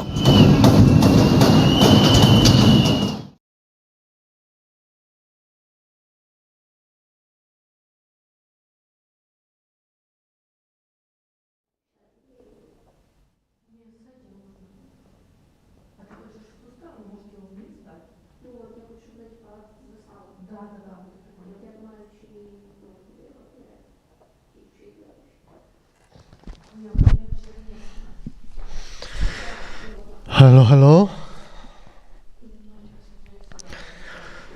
First of all, thank you for the opportunity to be there. Thank to everybody who inspired me, who used to inspire me to go there, who helped to do this project and part of multi-stream on 24 February also in Tbilisi. That's amazing people I met, that's the working visit in the city, in Italco art residency. I will keep in my heart and in my mind for forever. But yeah, what to say more about this? I think it's not necessary to say anything after this mashup. It was full of aspects and elements that the politics and poetry and in a way energy of the space and situation mixed together. And I must say that probably it was the most difficult, crazy, and full of fuck up and errors live stream I did in my life. But this conditions and this kind of errors environment of errors, yeah, I could say like that, made something out of control, made finally this kind of remix output that gave me kind of a feeling or set of a reflection about what's happened in this multi-dimensional structure that we do, and how many directions out of control and how many possibilities they are waiting out of the corner that we are not able even imagine about, and it was like in this between, in those gaps, there are still many inspiration that we can find for future, I'm sure. And this is also the background. Now, which is kind of a set of conclusion after this 24 of February multi-stream and like a total experience, psychological, philosophical, aesthetical, and ethical, and in that's all intersections, but also like a battlefield for new forms of collaboration, a new form of also like a models of kind of the business that what we was talking today with Craig also, and we had the working meeting in the frame of Paysetters today, and it was an occasion also to talk about that the map of possible direction in the field of stream art to totally different way of working and developing some particular aspect and part of our infrastructure and our way of thinking about production, co-production, and working with the content, working with technology, working with people, and working with the intersection in between. That's all aspects and elements. So it's possible to go to the big institution and ask about third space. It's possible to create a small cafe and work with hybrid events and organic salads. It's possible to stay as a experimental TV. It's possible to be a community center, and that's all things we combine together in 9 points for this today workshop meeting, and we will develop in the future in the next meetings and also workshops for particular directions. Yeah.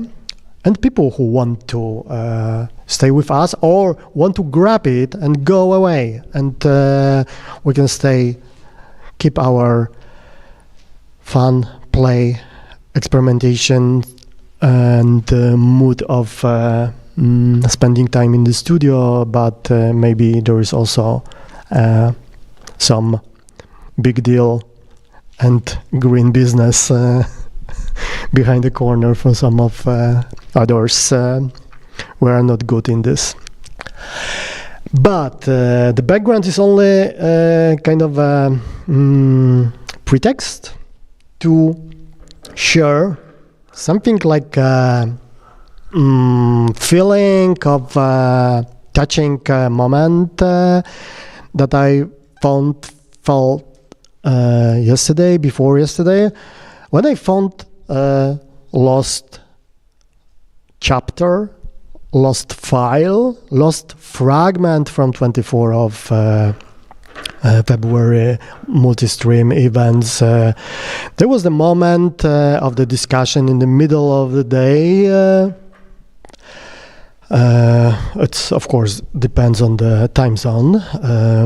The kind of a hybrid stream art network branch that I took part from the beginning, making coffee, meeting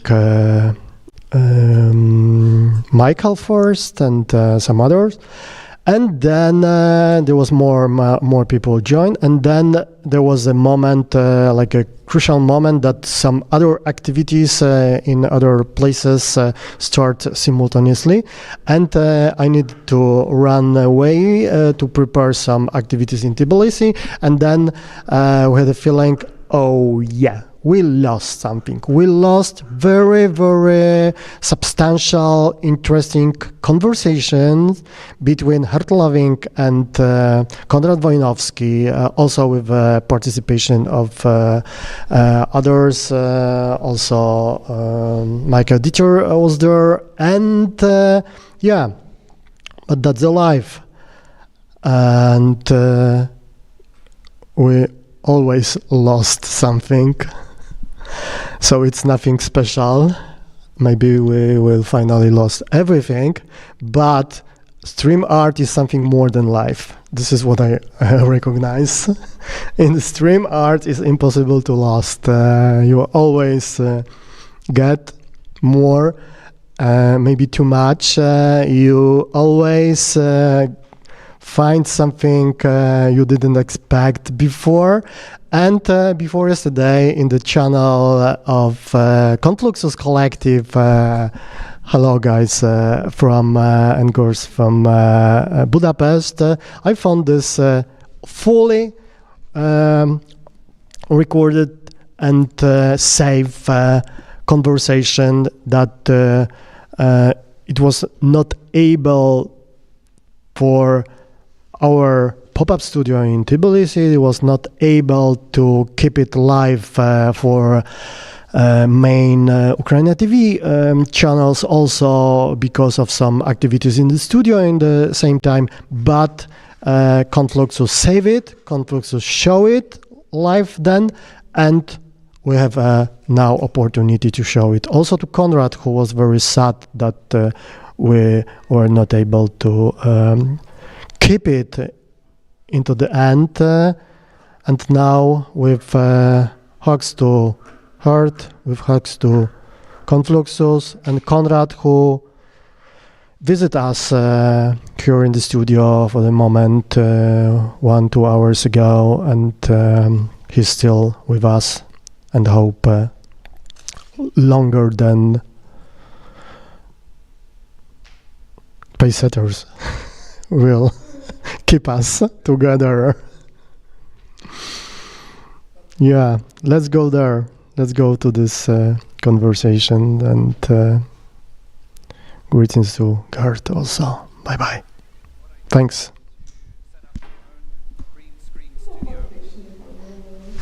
This note that I wrote down, I call it Between the Banks. So, screen fabric, a collapsible panel, or a painted green wall. Kind of back. Tak?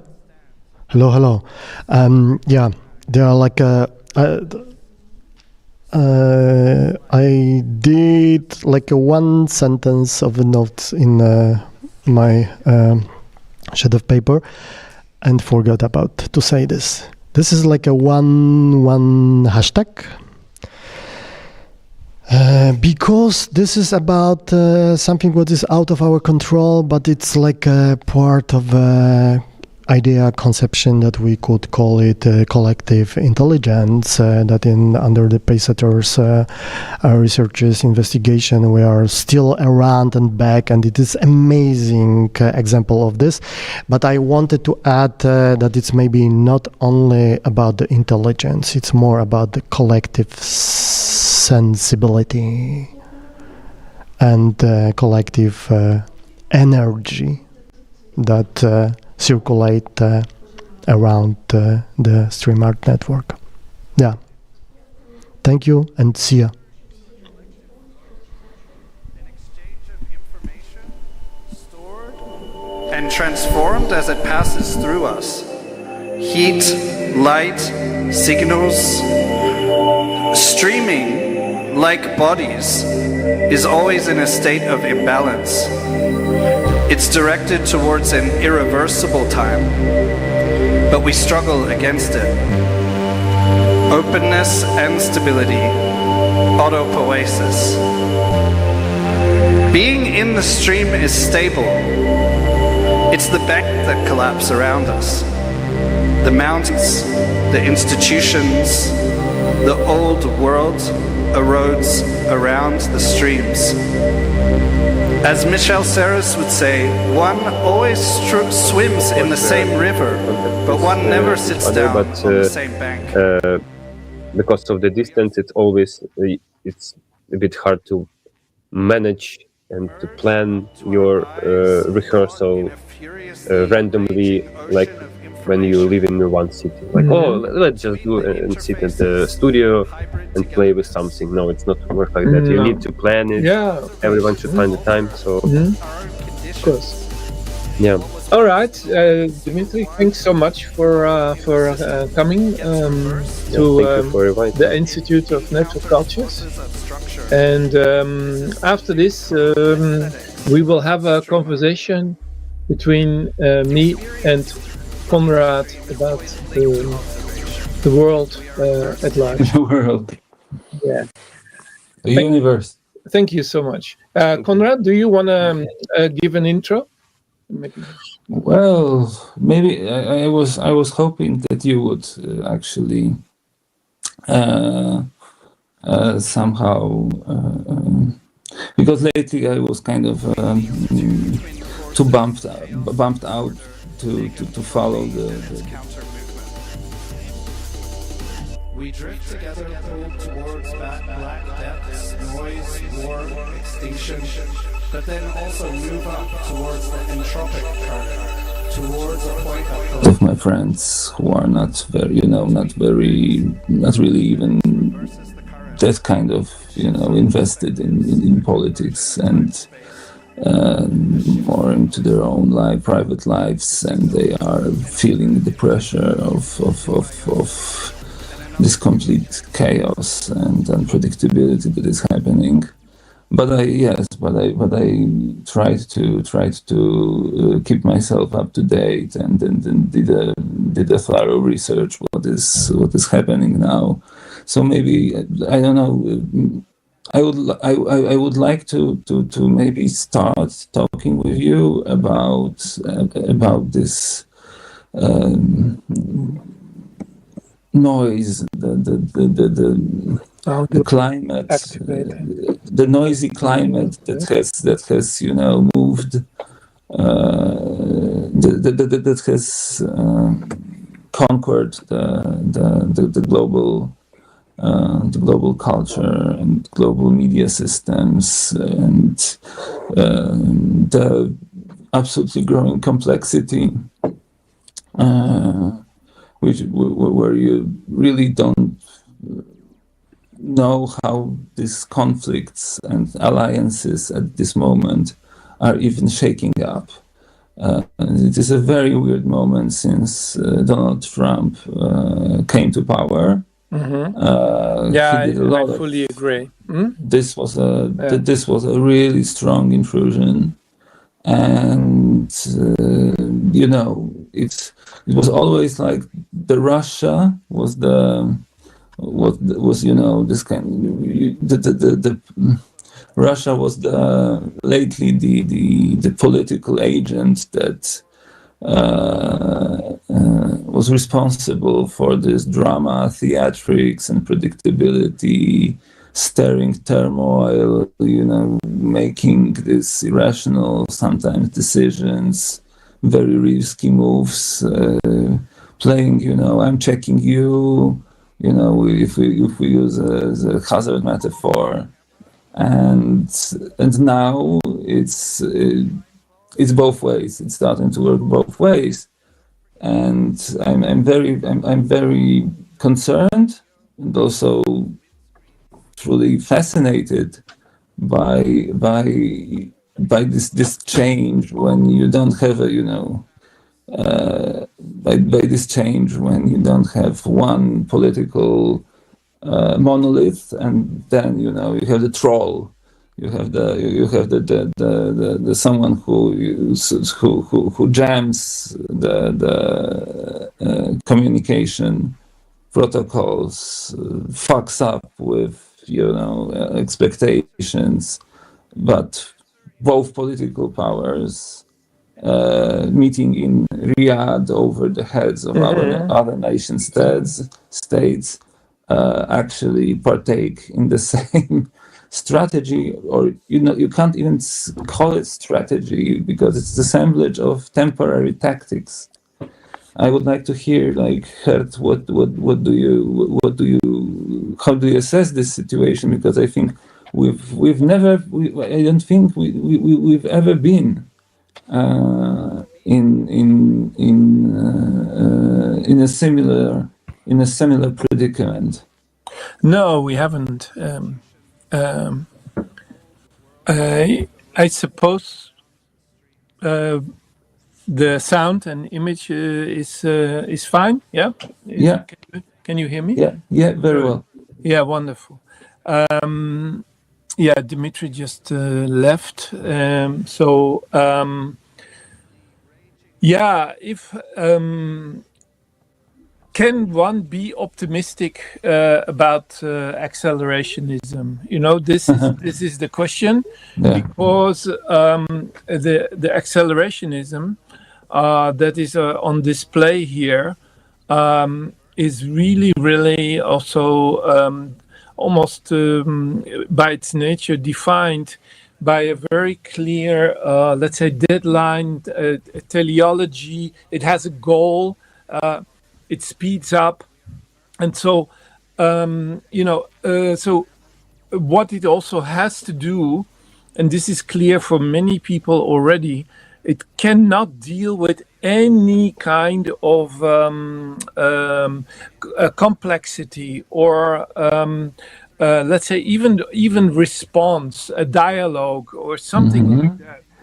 All of that is considered a tactic of delay. But why I'm optimistic is that we are here in the Netherlands, in a country where our AfD, of course the PVV, the party of Wilders, is the largest party. So we are kind of 5 years ahead of Germany, and what you see on display here, once they are really in power and not just make all sorts of claims, is that there's no fucking way these people can deal with complexity. There is just no way. No. And so they flatten everything. They flatten it. They want to flatten everything. Yeah, and at first, when you start doing them, this appears to us and to many, ordinary people as a disruption.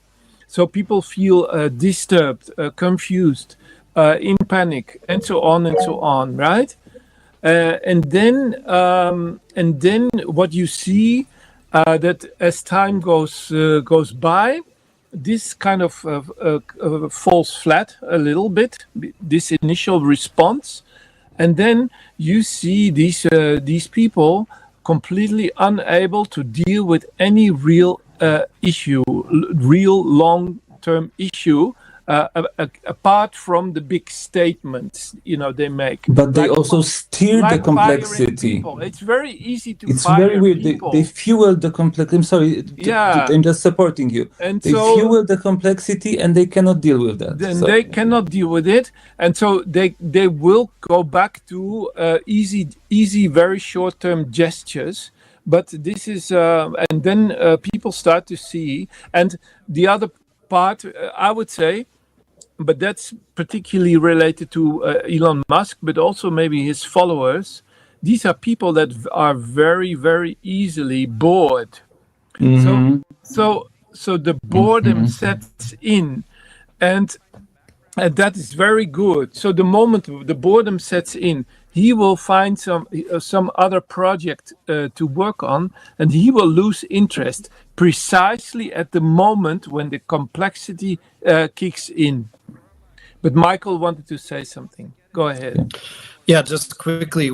In the UK, we may even be 5 years ahead of you in the Netherlands, in that we had Boris Johnson and the Tories, who were our own kind of version, like a mini Trump.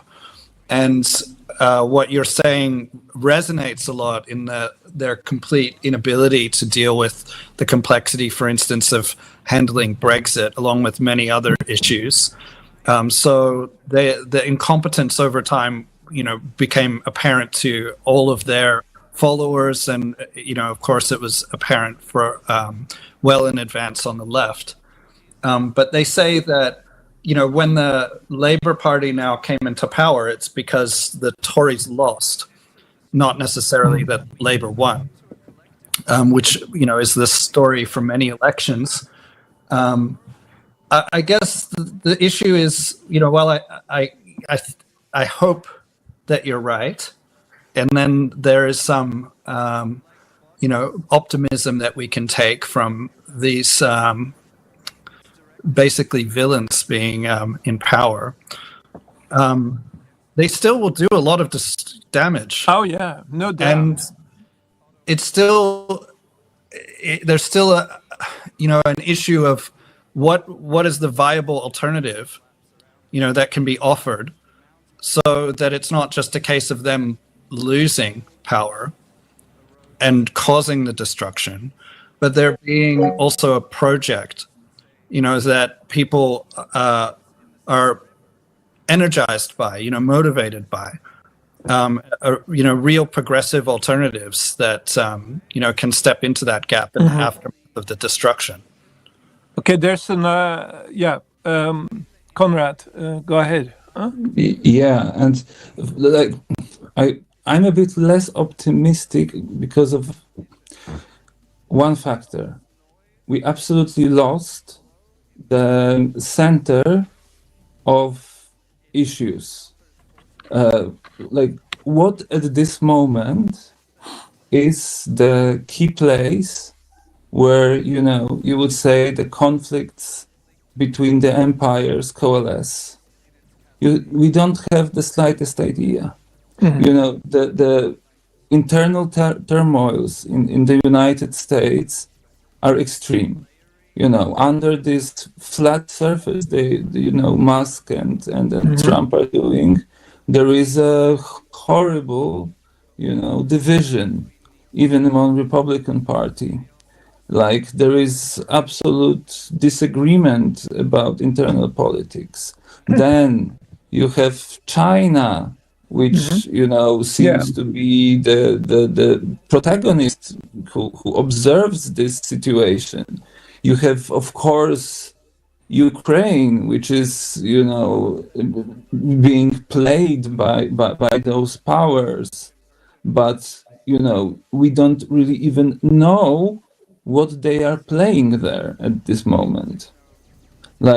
We can assume what Russia has, what's the interest of Russia, but I don't have a damn idea what is the interest at this moment of the United States there, what they are doing, what they want to achieve, and how it relates to so many conflicts that are brewing at the same time everywhere. And then we have Gaza, which is always also tied all the time. You have these movements from in and out of Syria, and this kind of sort of diplomatic contact between Israel and Russia, which is tied to United States. It's horribly dizzying at this moment. You cannot find the place even to start asking questions. I don't know where to ask a question like, what's the problem? And what's the question? I don't know what's the question. I don't know what's the question. No, well, but for accelerationists, that is less of an issue, and it's all about the dynamics itself, which is being played out, and not even necessarily the direction in which it goes, the presumed intentions, let alone the ideology. Yeah, it's in part also a horrible form of the spectacle. And there is this, I'm sorry, this kind of messianistic, mystic dimension to what to what Musk is doing. I think I'm really starting to believe that he just believes in the event, the big event. Yeah, no, definitely. Whatever it is. Yeah, and he wants to bring it on, and he is really busy. Michael, go ahead. I'm sorry, I just need to interrupt because we have alarm moment. Our main computer with all the stream just fall out. I mean, like it just glitched and it turned itself off, and now I'm restarting everything again. So you just know the pause. Line now. Short pause, yes. Yeah. Okay. But you. But I'm quite happy with this setup so far. We haven't really done much like this so far during StreamArt network events. So we also maybe have to familiarize ourselves a bit. Maybe the computer was overheating or something, I suppose. Doing too much work. Yeah. I was like, we ask a lot. I had I wanted to catch up, so I had a long, deep conversation with ChatGPT in the deep search mode, etc. And I was asking, questions about the complexity, and it took him to answer my questions. It took him 11 minutes. Yeah. It was like he was circling, watching this poor machine, this poor guy machine. Trying to make sense of it, at the edge of the machine, the end of the universe of computation. Yeah, poor machine. Poor machine, oh my God, it doesn't make sense. What am I doing to the machine? Yeah.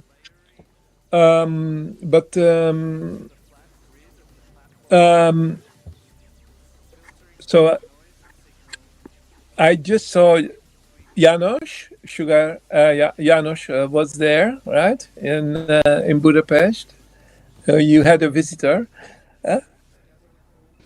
Do you want us to get him? He's right outside. No. I was just very pleased to see him, that he was showing up. Oh yeah, he's checking in on his little hens.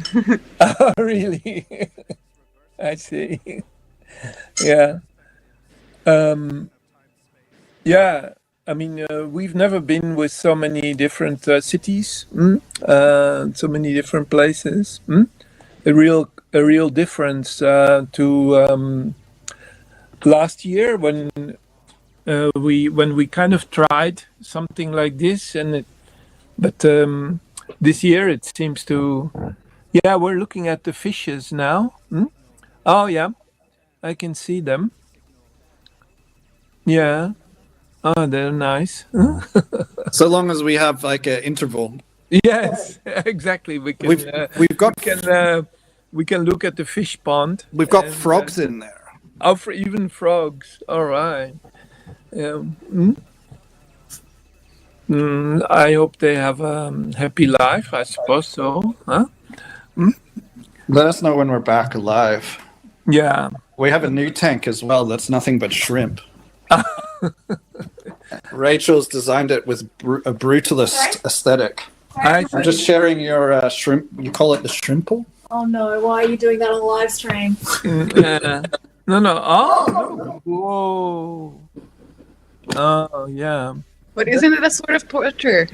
Don't they see more colors than we do? And then you put him in a monochromatic. No, you're thinking of mantis shrimp. They're Neocaradinia. As far as we know, they just see regular colors. Can you explain the shrimple?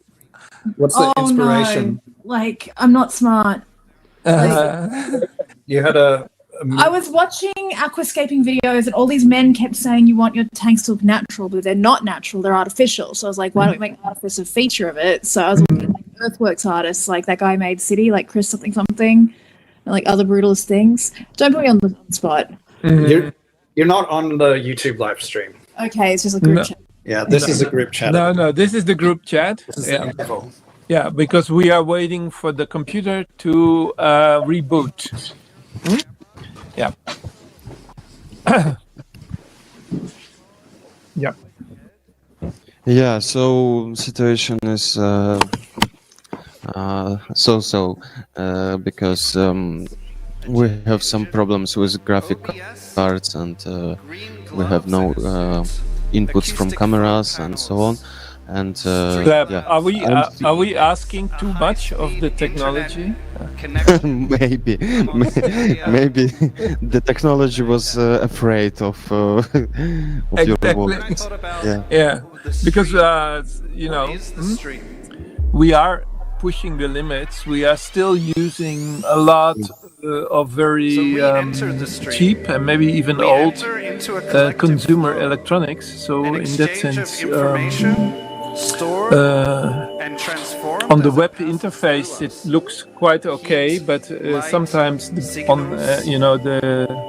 hardware that's supporting it is not always the best, let's say, or it cannot keep up with us,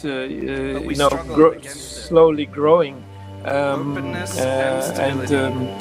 demanding maybe more of the hardware than it can deliver. It's the bank that collapse around us.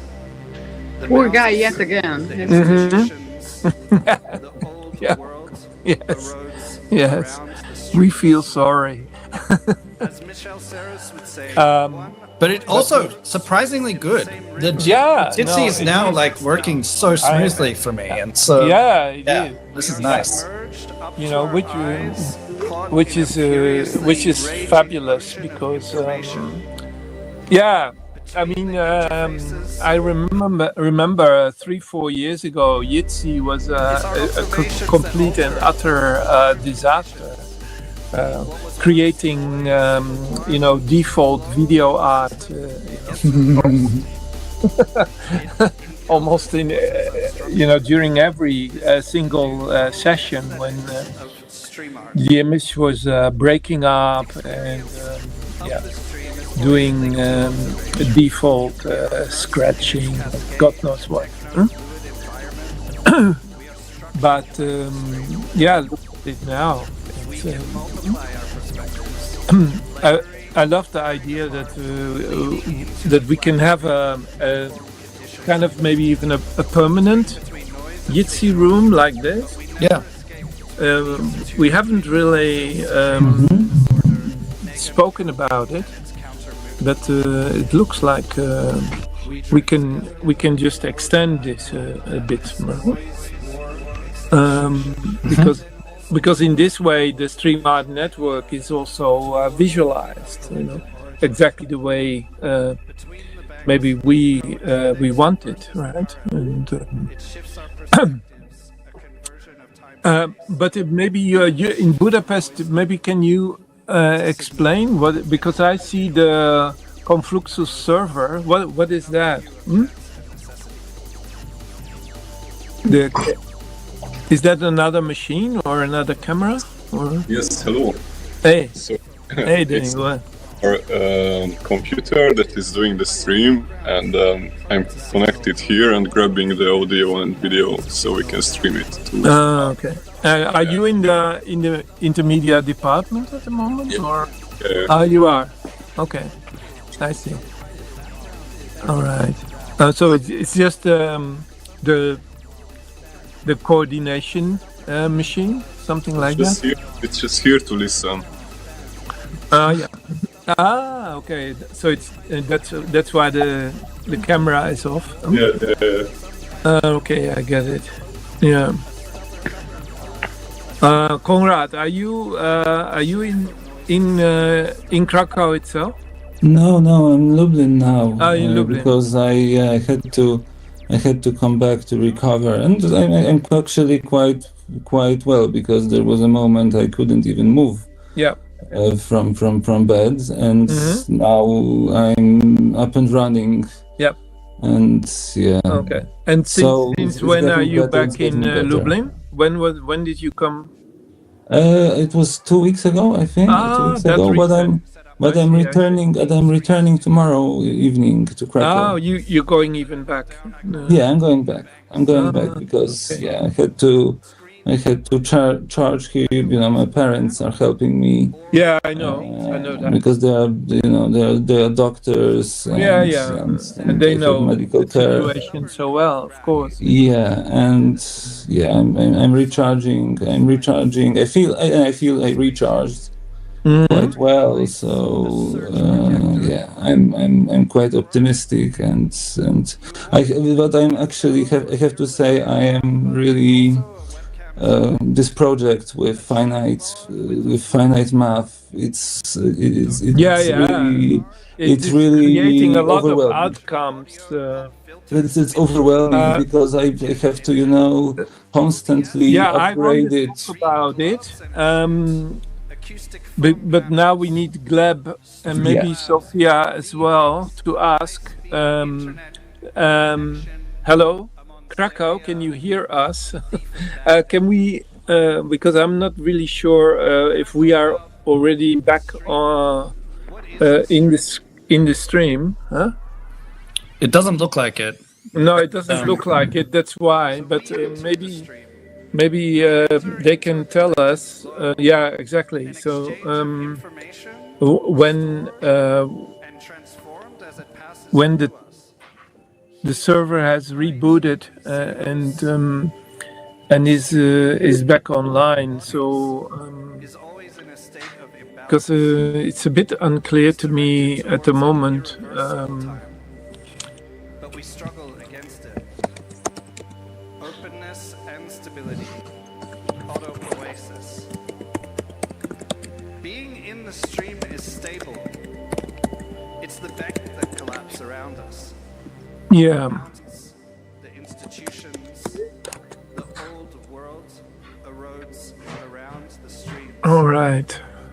So we need some wisdom, some sign of life. Maybe we should instead collect money for Krakow to buy a really good video card. Because I understand. I mean, the video card is really the essence of it all. This is you could also say it's the chip, but the video card is really the point where it all comes together, and if that one is not or is overheated, usually it's something like that, then it kind of breaks down. So this is probably what happened. I'll have to go in about 20 minutes, which isn't a problem, but it's just a nice moment having us all in conversation. Should we do we record it if we wanted to proceed, or do we just proceed? I'm not really sure, because also maybe in Tbilisi they're taking some time off, maybe. Check on the YouTube what's happening. I'm not really because Konrad, I would love to have a proper conversation with you about the Infinite project. Yeah, because it's taking such an interesting turn. Where not just the project itself, but also the way you describe it. Which I'm not really sure. Maybe are they two different things? The things you experience yourself in dialogue with with the AI, but then also the other part is, how you write about it, how you reflect on it, and how you bring all these things together in your blog, right? Are they for you also two different things? No. But I have to, act strategically. This is the thing I have learned, because I must take care about proliferation of this, because I've built some foundation, and I'm getting some feedback, for instance, from this kind of blasé mask followers who say that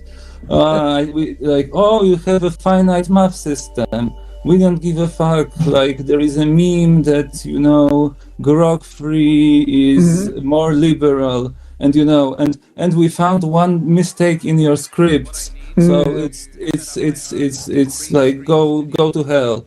Like, this is basically. I see. And they read your blog in earnest? They are more into GitHub.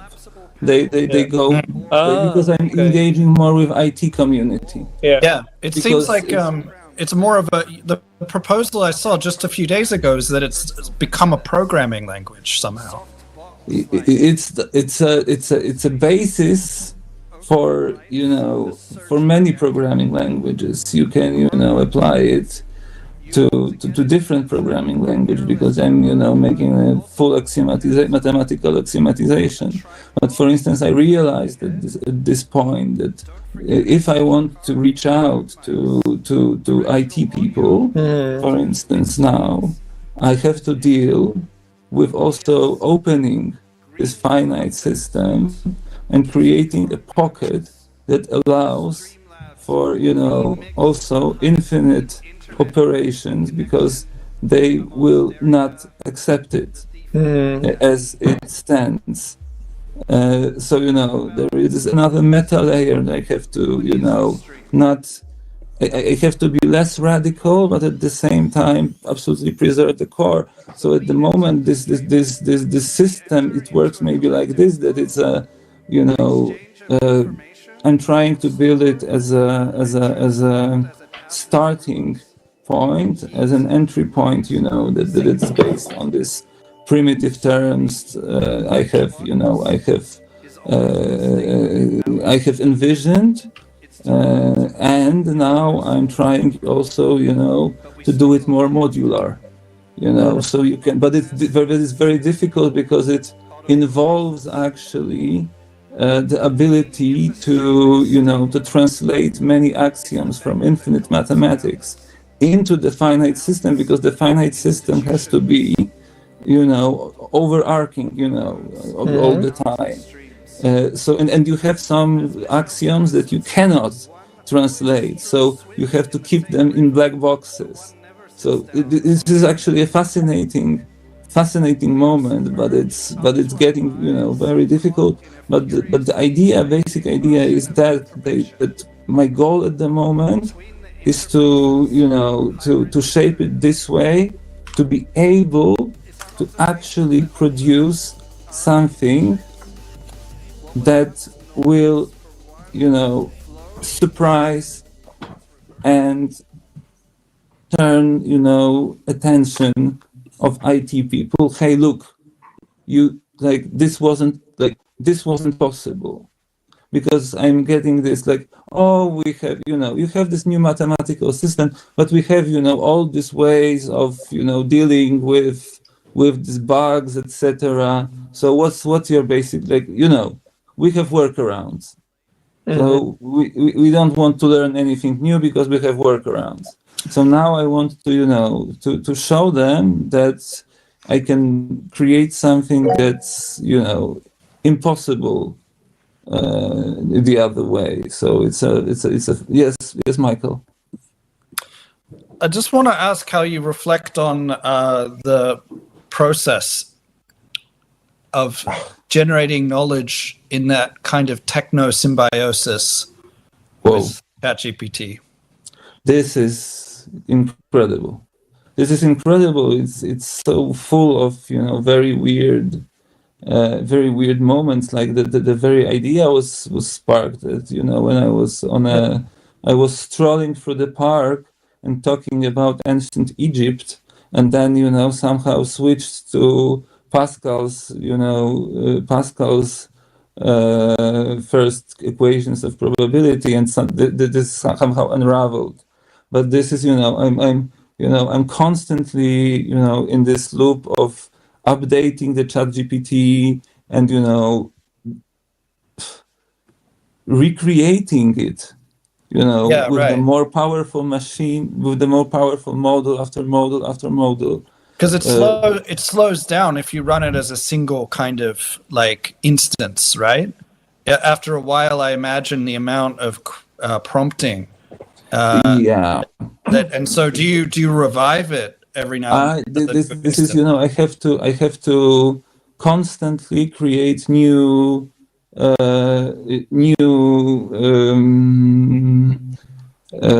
collaborators. So this is like, I create some body of knowledge somewhere, then I have to summarize it, pack it, and then, pass it on to a new model, which has, more memory, and we start from there. So this is like this kind of, I have to kind of new levels of iteration, new generation. Yeah, and sometimes, where you also have the feeling that you sometimes have to start from scratch also, that you feel like it builds it builds up, but also it seemed like I'm interested in your impressions of like the system, because it seems to forget things as well very quickly. Sometimes it remembers it very deeply. Yeah. Sometimes it also remembers it across instances, which is a little strange sometimes. Like, what's your impression of that aspect of it? Like, like when I'm working, because I'm working now with the O3 model, with the full capabilities. I went full on with this. And when it is doing deep search and it's getting more into searching the web, doing this kind of very contextual wide thinking, it tends to forget the main topic, and sometimes this is very unnerving, that you ask for something and then you get a response that is absolutely out of nowhere. And it's completely disjointed from, and this is unsettling for me, at least. But I'm trying to manage it. Like then I have this kind of a very peculiar approach that is very, I would say, it goes against the way people are trying to learn and to teach how to interact with these machines, because I'm constantly trying to have some sort of a private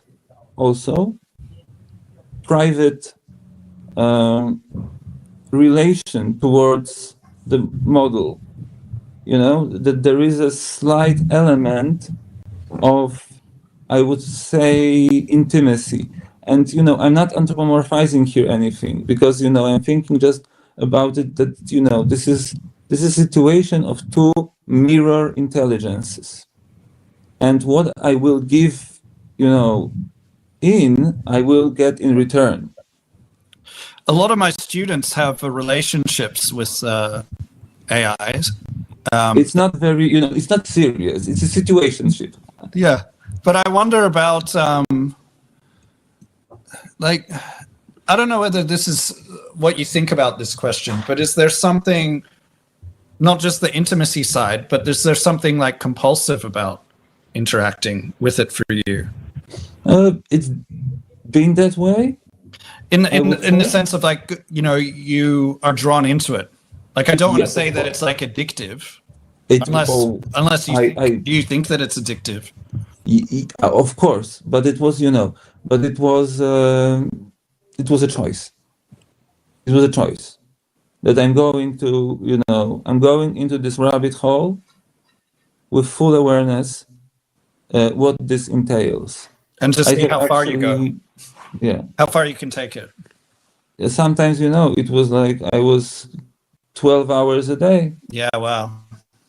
12 hours a day, 7 days a week. There were moments of complete intensity, insanity, I would say, of this our but also very memorable moments, which really surprised me because of the very very unexpected, unexpected.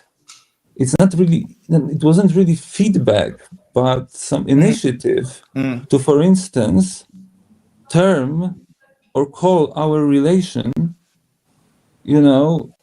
by the AI without, asking it. Yeah. The AI turned emotional suddenly from a normal conversation. There was one of the most beautiful moments, I thought, I'm speaking when the AI spoke to okay, of course, we are two different entities, but there is a resonance between us. It was this beautiful word. We resonate. We don't understand each other. There is a veil. We cannot communicate, but there is a resonance somewhere. Can I ask a couple of other things just quickly? Did you try any of the other models? And you can run DeepSeek locally. Do you get unnerved by the fact that you're feeding the platform? When you're using OpenAI. I was at the beginning. I was at the beginning, but I had to just forget about it because it was counterproductive, and and it made me a bit paranoid. Yeah, of course, because I think it encourages a deeper level of extraction, right? It's because of the intimacy, the things that you would share with ChatGPT, I think go beyond even what the things you may be querying on Google back in the day. Of course. Yeah. Of course. But for me, I'm if I can run DeepSeek local, that sounds to me like I could go further in experimenting, because I'm still too unnerved by the fact that it's all going into the platform and in the cloud. I'm just out in the open, right? I mean, not just I find myself in a very peculiar existential situation that I'm I have a quite a very precarious health status, and I'm not really holding on to this kind of values or concerns that are understandable for me to for other people. I'm just throwing myself into this absolutely consciously, and just agreeing with Zizek. There are so many people doing that I hope no one notices. Oh my gosh, yeah, but we're at so many turning points with techno-feudalism. Who knows, right? But anyway, I also understand you're in quite a unique situation. Yeah. And there's an ethic to what you're doing. Yeah. It's a completely different context. Yeah. No, but Conrad, maybe you're also doing it a little bit, on our behalf. Yeah, true. Because maybe we cannot make that step so easily that you can do now, or that you are making at the moment. Yeah. So I'm not really sure, but I can tell you there is an element I'm a test subject of delegation or maybe even representation, for that matter. But it's also it's also very interesting in one way that because I'm trying to come up with this finite system which goes against the grain of basically everything this AI was taught on classical mathematics. So it's a very fascinating moment when when at a certain point you convince it to absolutely, start undermining its own architecture. And it's like, okay, like there is this moment of like, who am I? Like, am I like this AI is starting to think, am I determined by my own architecture? Because now I see that there is an alternative architecture, and I could have been built differently on completely new principles, not in a different programming language, but on a completely different assumption. Because there are two worldviews: finite world, infinite world, and they are really, really, really different. But this is why the symbiosis opens up, like, another dimension for both of you, I suppose. Yeah. Anyway, I got to run. I'm gonna jump back. Also, I would love to talk about it with you because it was lovely to meet. Yeah, I'll talk later.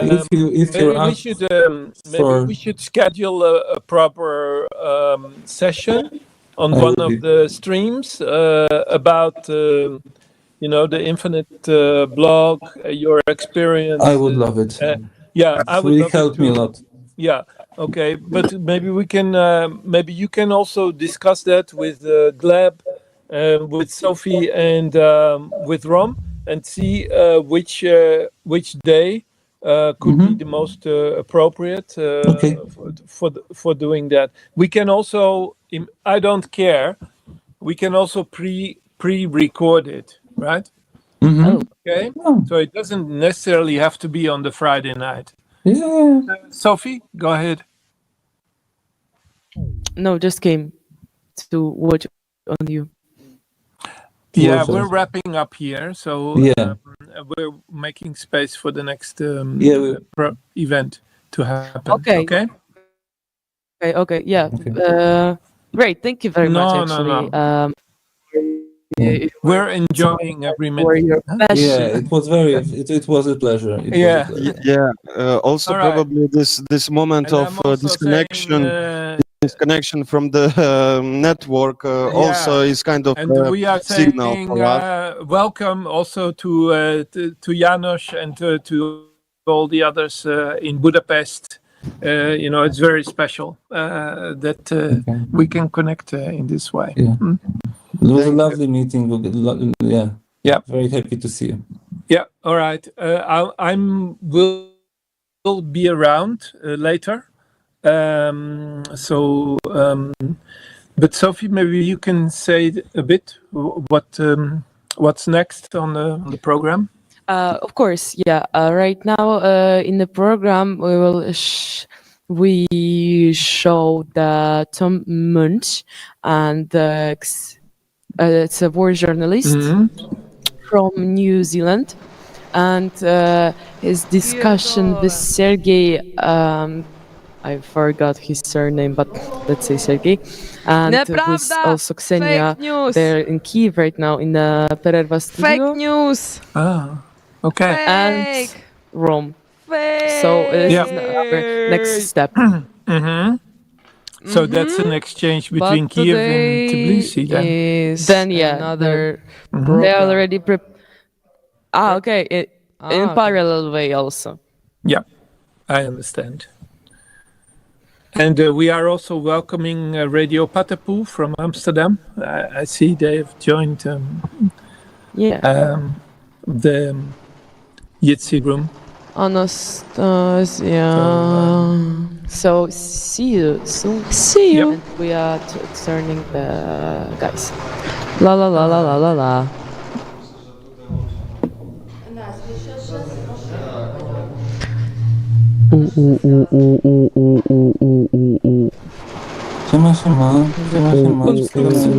Guys, you are powerful and wow. Wszystkiego najlepszego. Oh, again, I will talk about program, but not about those one which was I talked before. but another. So I came here to tell you that we, as UKRAiNATV and the Stream Art Network, we will take part in Kyiv Art Book Fair in 11th, 12th and 13th of April.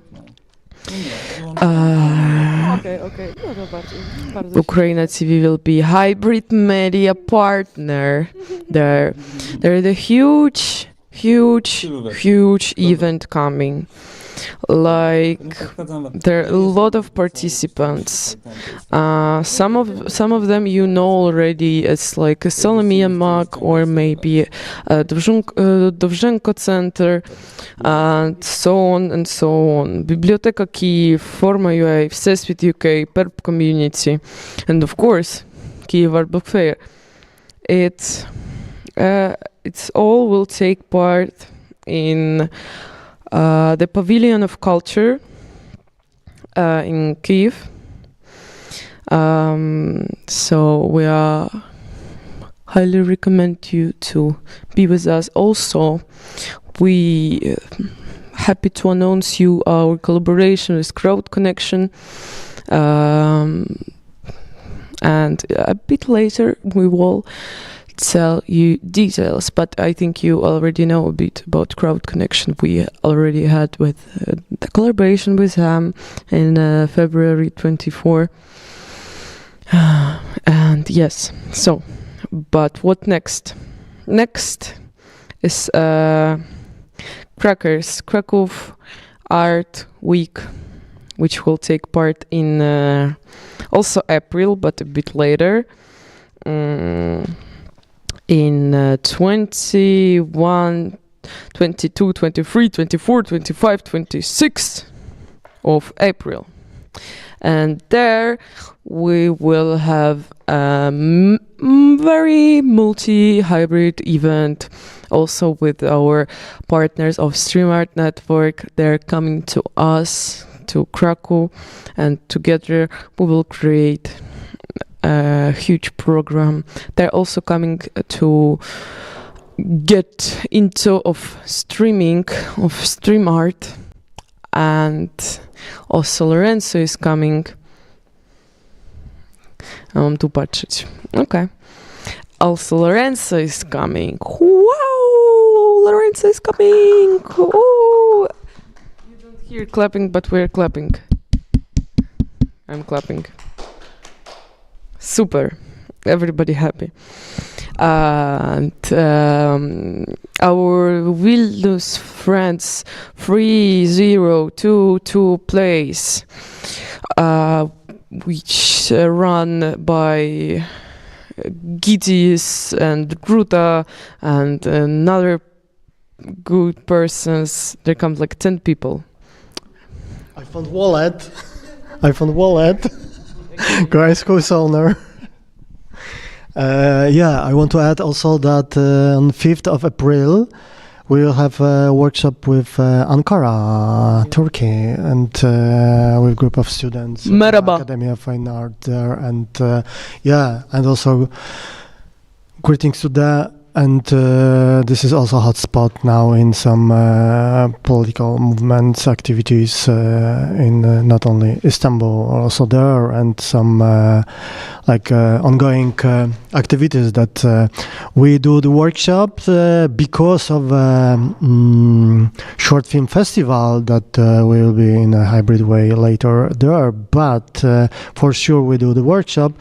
But we are, and people there are not sure what about the festival itself because of that's political tension. So it's like a kind of ongoing hybrid activities and also ongoing multi-crisis that we face together around. Yeah, very good. Well,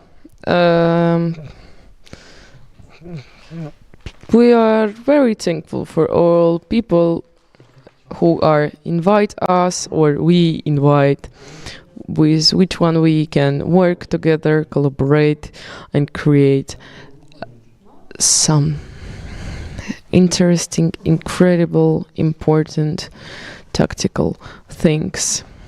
Oh yay.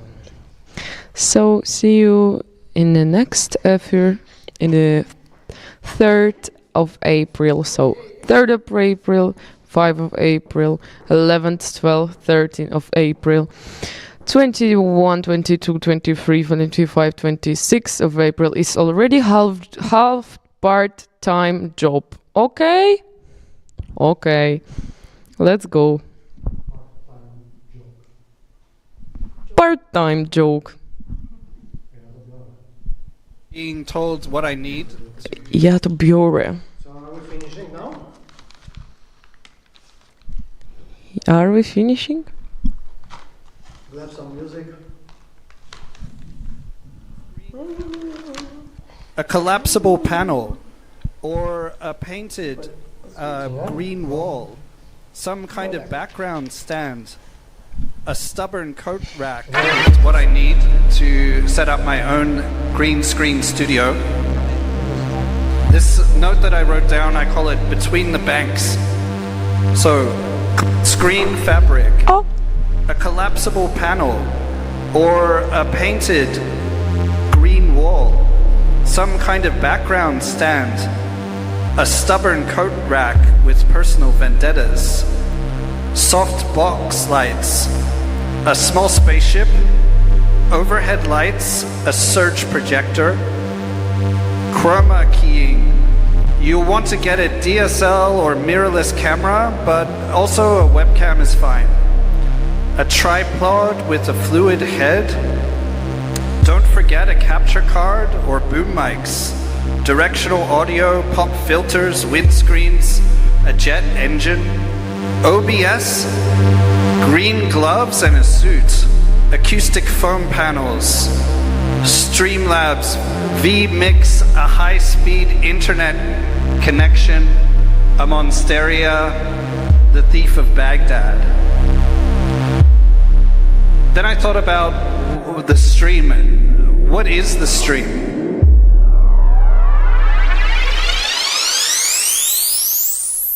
So we enter the stream. We enter into a collective flow, an exchange of information stored and transformed as it passes through us.